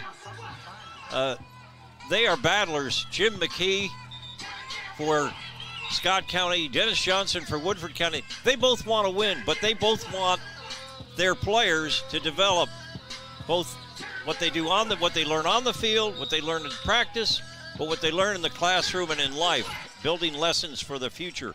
They got a big life ahead of them. For most of these players, this is the last football they're going to play is high school. Fourth down and 20. And Ellison back to throw. Ellison, he's got a target. It's Red Owens. First down as Owens snatches it down at the 27-yard line. What concentration. Right there on the coverage was Chris Reed, but he hauled it in. And they make a tremendous gain. First down for Scott County. That one was over 35 yards on the first down. 35 exactly. Owens, his longest catch of the evening. Timeout, Woodford County. So that will empty their allotment, and you've got 4:29 left. Scoreboard still showing Scott County with 1 timeout. That's right. Talking with Coach McKee this morning, and we talked about his quarterback, Charlie Ellison, and he felt like before we hit the record button, he said, Charlie might be nervous tonight under these bright lights. He's only a sophomore. Boy, he's not played like it, though. No. And, again, I go back to his ball faking. On so many plays tonight, he has put the defense on edge because they think he's handing off up the middle, and it'll be a run play to the other side, or he'll just hold on to the ball and then throw a downfield pass.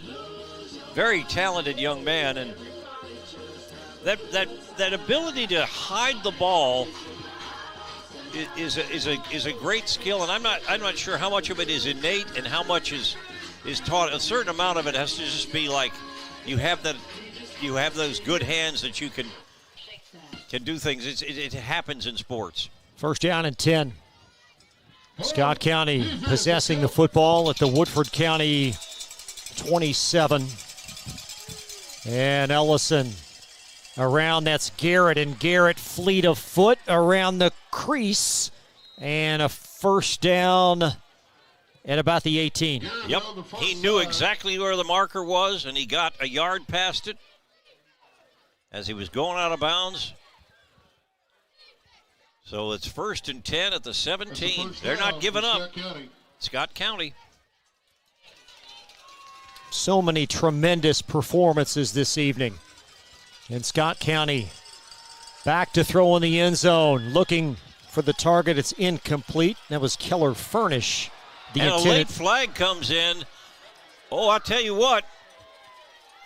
The Scott County receiver, Keller Furnish, did a heck of a job selling that pass interference. He kind of took a tumble. There was some limited contact with him and Chris Reed. And he went tumbling down to the ground, and there came the late flag, and I think it is going to be pass interference against the Woodford County Yellow Jackets. That's the best angle we can provide for you at home, but it will be first down and goal from about the 8.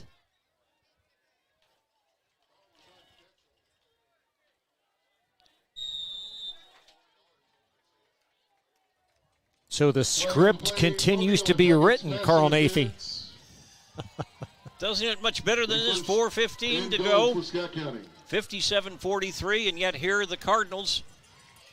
They need 2 scores to get back in it. But they're on the threshold inside the 10. Ellison up the gut, touchdown. Another Scott County touchdown. This is Skylar Way. And again, great faking. Couldn't tell at first whether Ellison still had it, whether he'd handed off to Jaden Garrett.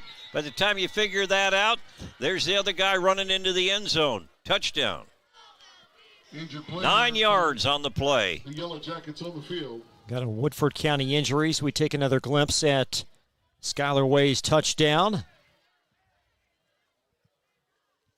So now you've got Isaiah Elliott, again, perfect on extra points as Scott County. Still 4:10 left, so what do you do here after the kick? Do you kick it true or onside it with 4:10 and 1 timeout left? First of all, it's a very, very important extra point.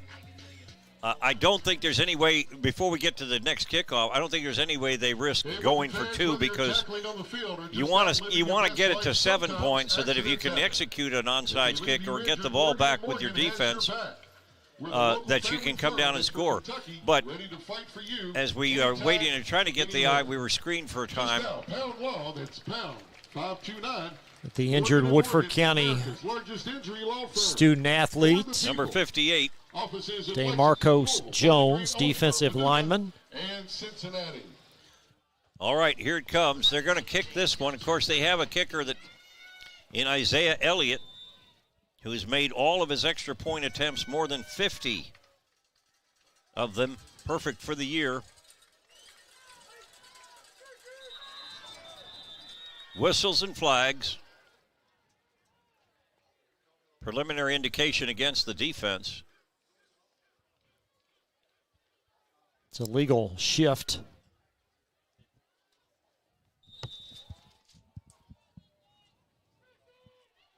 Going to be declined, and Scott County on for the point after as Elliott's kick perfect. 57-50, it's a 7-point ball game. Now, Chris LeBar, we have an injured player now for the Scott County Cardinals. We've got a man down. Try to get the glasses on him. Let's take a quick pause. 4:10 left, 7-point game. Be right back after this. Can one college be all things to all people? Bluegrass Community and Technical College can. Learn more at bluegrass.kctcs.edu. Need a tow? Martin's Peterbilt Towing Service is here 24/7. Based in London and Pikeville, we will travel to you. Commercial trucks and trailers, no job too big. Call us 24 hours a day, 7 days a week. Martin's Peterbilt, keeping you rolling. You're watching Central Kentucky High School football on Glycod.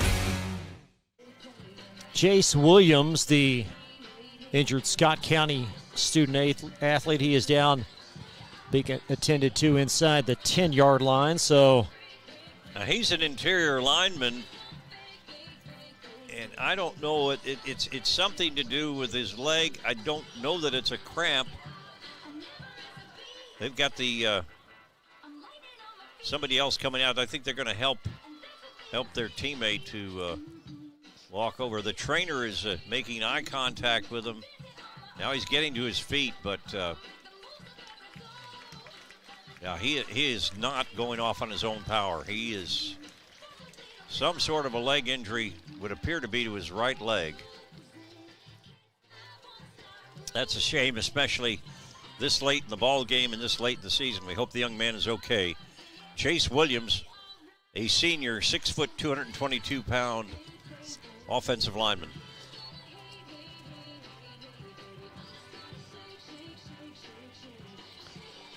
So Scott County will kick off after the touchdown again. One timeout remaining, 4:10 to play. And homecoming night in Versailles, just a tremendous atmosphere, and this may be the state's top game tonight. Well, you won't get any argument from me, but you know, you haven't seen what else is going around the Commonwealth tonight. Been focused on this one, but I tell you what, if you were, and here you are a high school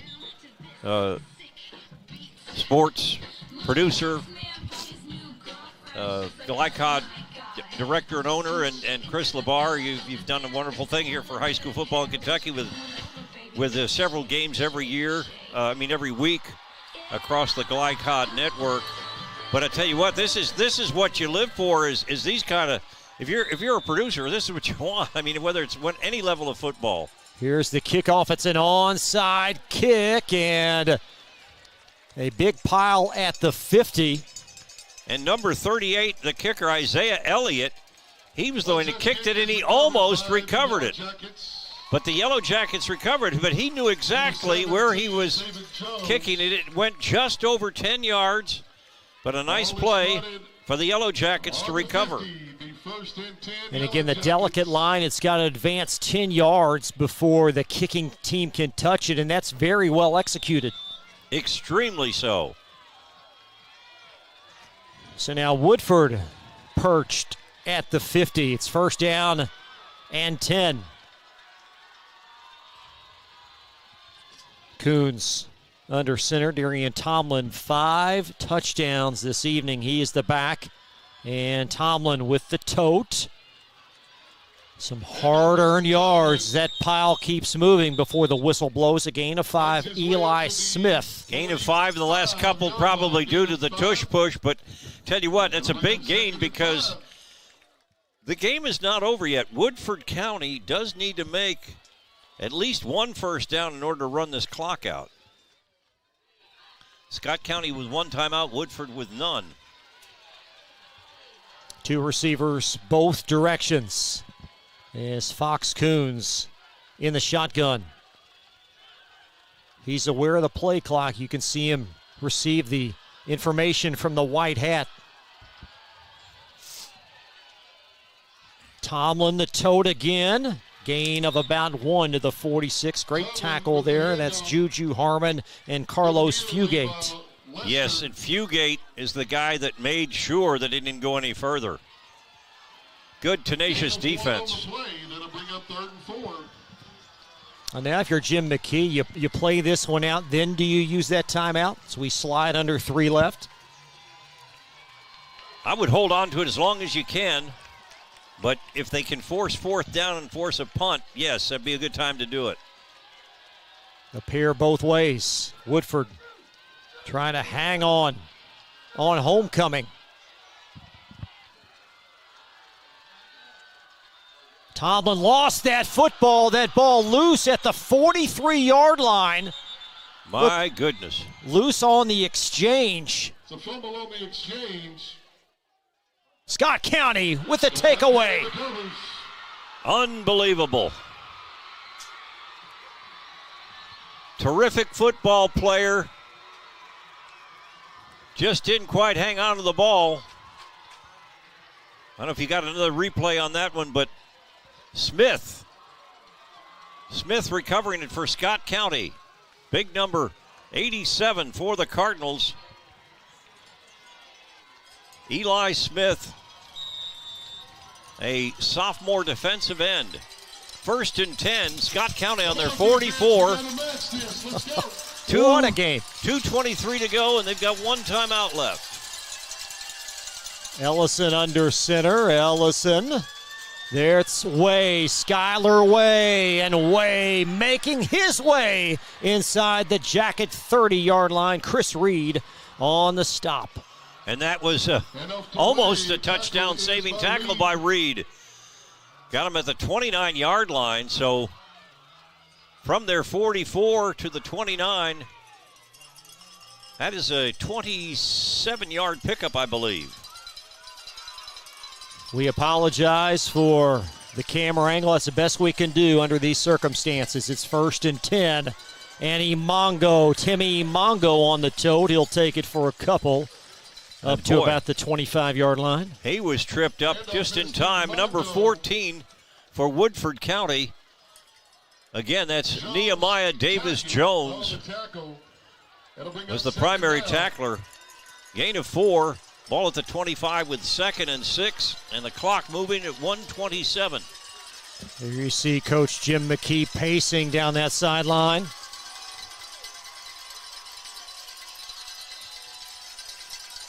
Again, the Cardinals one timeout left, and they're going to take it right now. Yeah, Coach doesn't like what he sees. Well, you only had that one timeout, but you cannot afford a mistake on offense. So he wants to make sure they got all their ducks in a row. If you could have told me that this ball game would be any more thrilling, I wouldn't have believed it, because, you know, when it got to be 57-43, Scott County was down 2 touchdowns. They had 4th down and more than 20 yards to go on the first down. They complete a long pass, convert that, go on to score a touchdown, narrowly miss taking possession on onside kick. Now, on a mistake by Woodford County's offense, a fumble. Scott County recovers, and now a couple plays later, they've got it at the 25-yard line. So no timeouts, but remember, you can get sideline passes and stop the clock. 1:17 left. Ellison under center. And Ellison, he's going to heave it in the end zone. Oh, great defensive play. Intended receiver was Owens. Ellison's pass is almost intercepted. Red Owens. By Christopher Reed Jr. Christopher Reed came in and broke it up.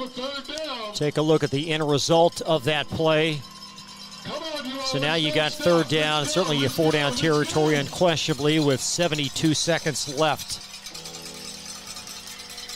3rd and 6. Wow, let's make some noise. So many big plays in this game. On the last drive, it was 4th and 20, and Anderson Red Owens snatched one out of thin air on a long pass. And now it's 3rd down and 5. Up the middle, down the sideline, and Scott County down inside the 5-yard line. Skylar Way again. He was powering his way. He wasn't going down till he got to the 2-yard line. Believe that's 23 on the gain. 1st and goal to go for Scott County. Woo! 1:05 to go.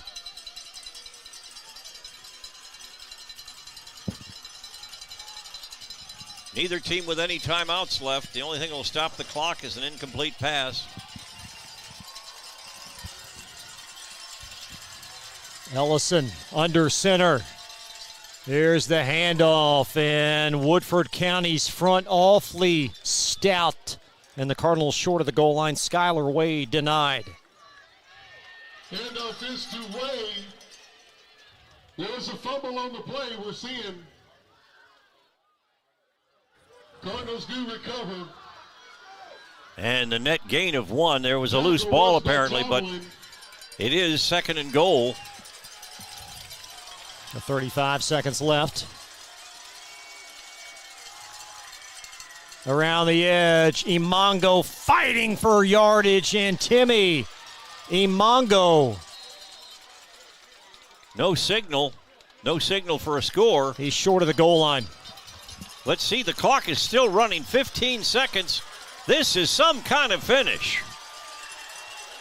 And Ellison diving for yardage, and that may do it. That may do it. With 2 seconds left. Oh, my goodness.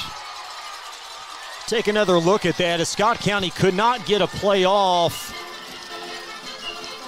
And Woodford County hangs on. What a ball game. Let's take a look at everything here as we try to dial it back from inception. This is after the Imongo tackle. And Scott County, I'm not sure, there's not a flag there. There a false start? I don't know. Let's try to take one more look at that. But you had the left side of the line moving. I don't know. I don't know. I mean, a flag certainly benefits the Cardinals there, but I don't know. But a final score, Woodford County, a great win by 2 tremendous teams.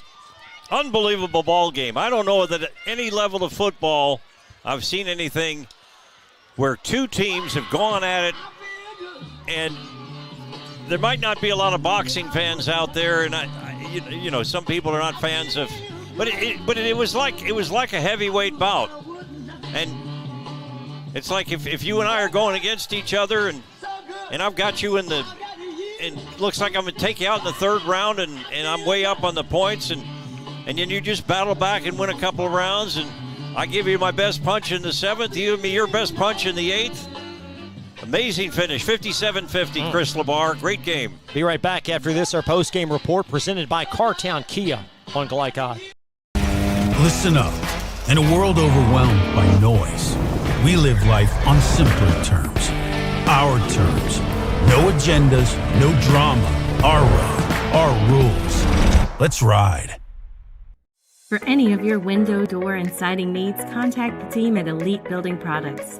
Their factory-certified, licensed, and insured contractors have been installing energy-efficient windows and doors for over 30 years. They also offer energy tax credits and military veteran discounts. Locally owned and open weekdays at 242 Wilson Drive, just off of the 27 bypass. For a free estimate, call 859-887-2440. Elite Building Products.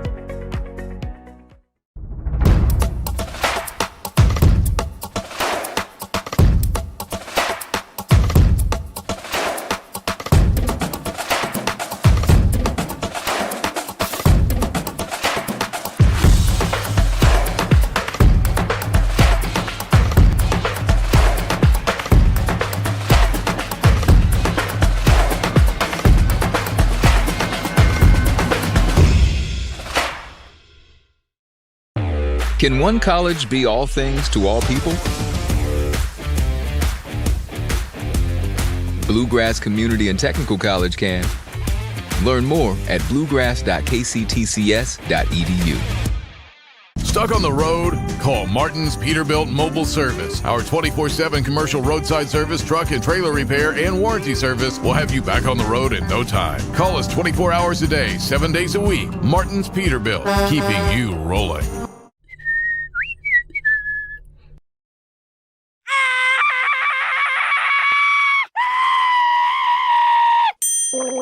Leaves and other dirt and grime are no match against the experts at Suntime Pools, your BioGuard dealer. Weekly service, computerized water testing, or just need advice. Our reputation has made us the company of choice for all your pool needs. Visit us today for a full line of BioGuard swimming pool products. Suntime Pools. Hey, who turned out the lights? Hello? Drive with the confidence and security of a pre-owned Kia from Cartown Kia.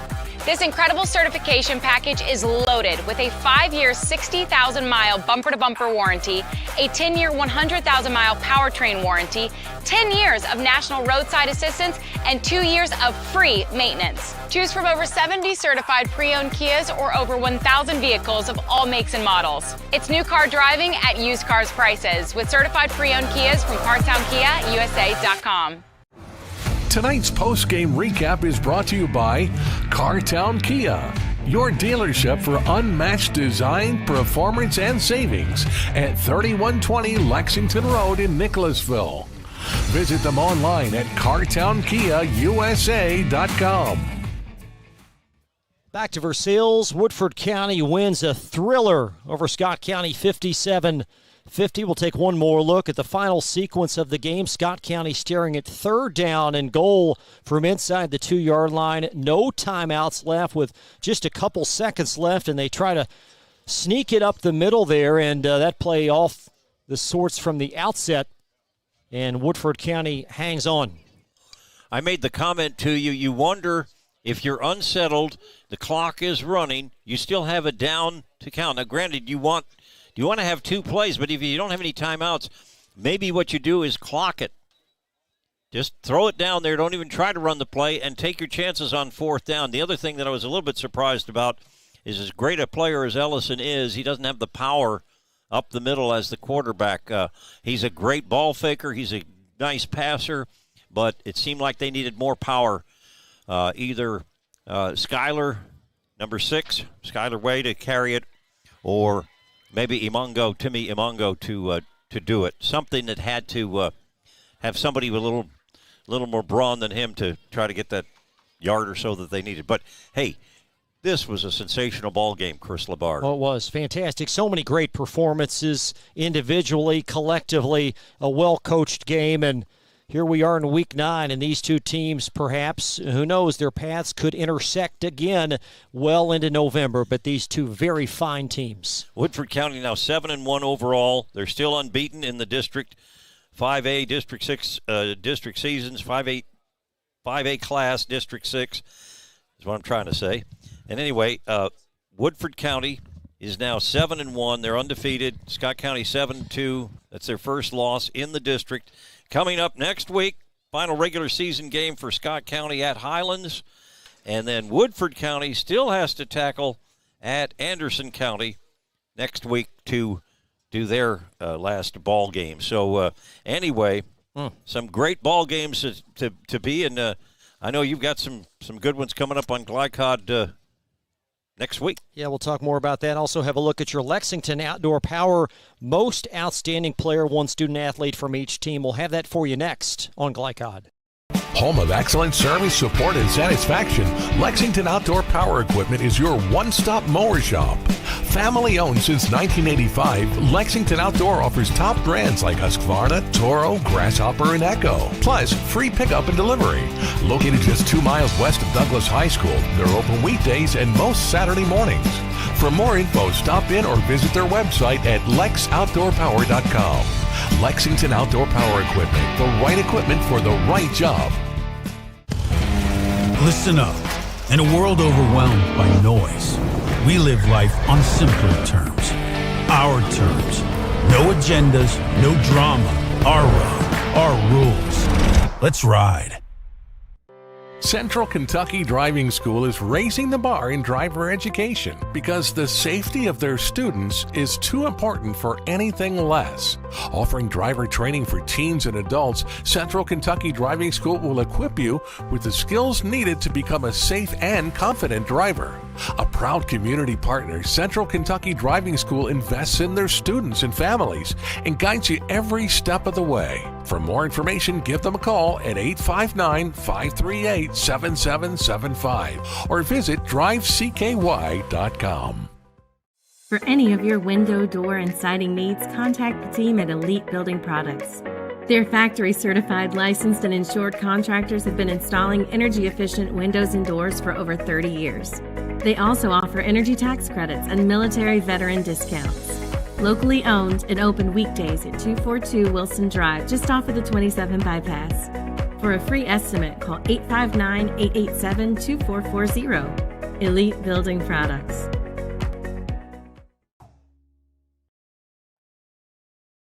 We're here to hear what's on your mind. Take this time to talk and get it right. You know I'll be there all your life. When you need me, I'll be by your side. Little everyday conversations about the dangers of underage drinking can make a big difference in a child's life. Talk, they hear you.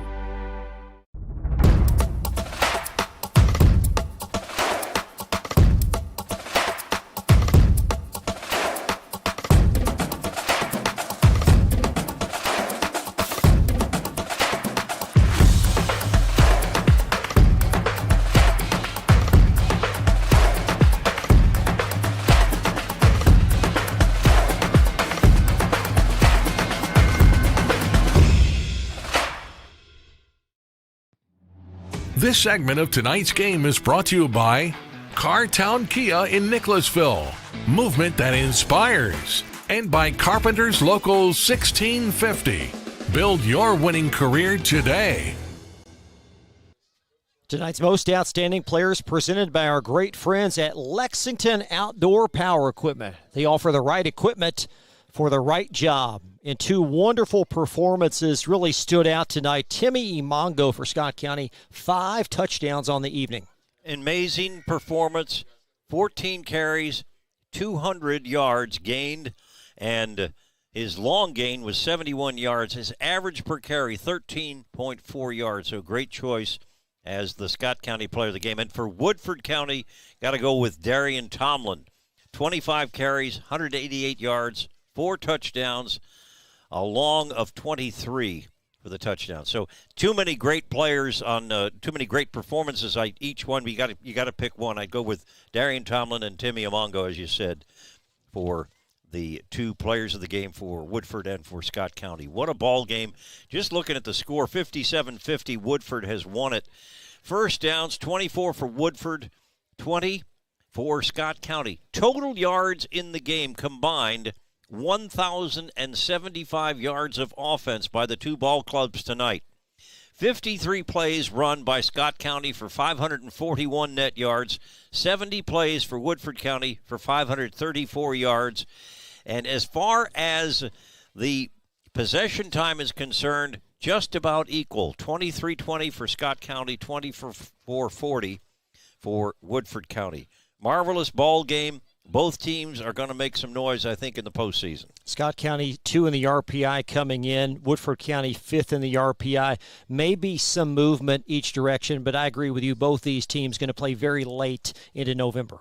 Well, I hope they do because they're quality ball clubs. They've earned the right. And when you have a team like this coming out of this ball game, you're going to learn a lot. With the win, you get the confidence for Woodford County. But Scott County, as their coach, Jim McKee, said to you in the pregame interview, hey, this is not all or nothing at all. We still got a lot to play for. They've got a game at Highlands next week, and then they've got the playoffs, and that's a good ball club. And by the way, I probably mentioned it 3 or 4 times for those that stayed with us the whole way, but I really believe it when you look at the rosters and the number of sophomores and juniors on both of these teams, they're going to have great things to look forward to in the coming year as well. It's great to be here tonight with you, Carl, and always a pleasure, buddy. Thank you, Chris. Pleasure here, too. That's Carl Nathy. A look at our schedule next week presented by New Vista. Lots to look forward to for next week, Week 10. High school football will have a few games for you, including Woodford County at Anderson. We'll also take a look at Douglas, who seems to be playing quite well as they will host George Rogers Clark. That'll do it for us. Thank you so much for joining us tonight on Glycod. If you get a chance, please subscribe to our YouTube platform. And thank you to Woodford County High School for having us this evening. Tonight's producer has been Steve Bird. Our spotter, Will Engel. For analyst Carl Nathy, I'm Chris Labar. Good night from Versailles. You've been watching Central Kentucky High School football on Glycod. Home of excellent service, support, and satisfaction, Lexington Outdoor Power Equipment is your one-stop mower shop. Family owned since 1985, Lexington Outdoor offers top brands like Husqvarna, Toro, Grasshopper, and Echo. Plus, free pickup and delivery. Located just 2 miles west of Douglas High School, they're open weekdays and most Saturday mornings. For more info, stop in or visit their website at lexoutdoorpower.com. Lexington Outdoor Power Equipment, the right equipment for the right job. Listen up. In a world overwhelmed by noise, we live life on simpler terms. Our terms. No agendas, no drama. Our road, our rules. Let's ride. Central Kentucky Driving School is raising the bar in driver education because the safety of their students is too important for anything less. Offering driver training for teens and adults, Central Kentucky Driving School will equip you with the skills needed to become a safe and confident driver. A proud community partner, Central Kentucky Driving School invests in their students and families and guides you every step of the way. For more information, give them a call at 859-538-7775 or visit drivecky.com. For any of your window, door, and siding needs, contact the team at Elite Building Products. Their factory-certified, licensed, and insured contractors have been installing energy-efficient windows and doors for over 30 years. They also offer energy tax credits and military veteran discounts. Locally owned and open weekdays at 242 Wilson Drive, just off of the 27 bypass. For a free estimate, call 859-887-2440. Elite Building Products.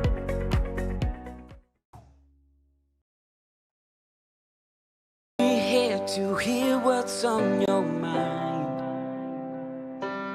Take this time to talk and get it right.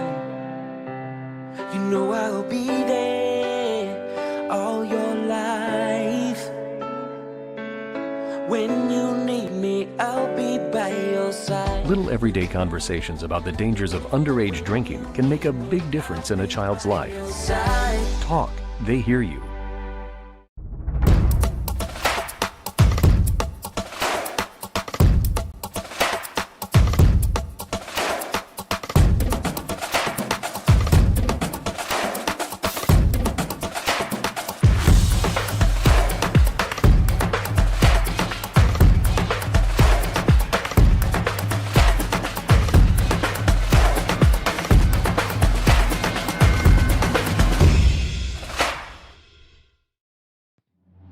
This segment of tonight's game is brought to you by Cartown Kia in Nicholasville, movement that inspires, and by Carpenters Local 1650. Build your winning career today.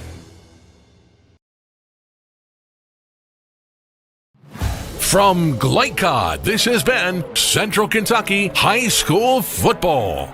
Tonight's game was brought to you by Bluegrass Community and Technical College. College for your world. Man of War Harley-Davidson. 100% Kentucky owned and operated. IBEW Local 369. Power up your potential. New Vista. We see the good ahead. Martin's Peterbilt. Keeping you rolling. Elite Building Products in Nicholasville, where you'll find top quality products for your home. Lexington Outdoor Power Equipment, the right equipment for the right job. Suntime Pools and Spas, good people to know if you have a pool. And by Fast Signs. Visit Glycod.com and follow us on social media for information about upcoming broadcasts and other high school sports content. Thank you for watching this live sports presentation on Glycod.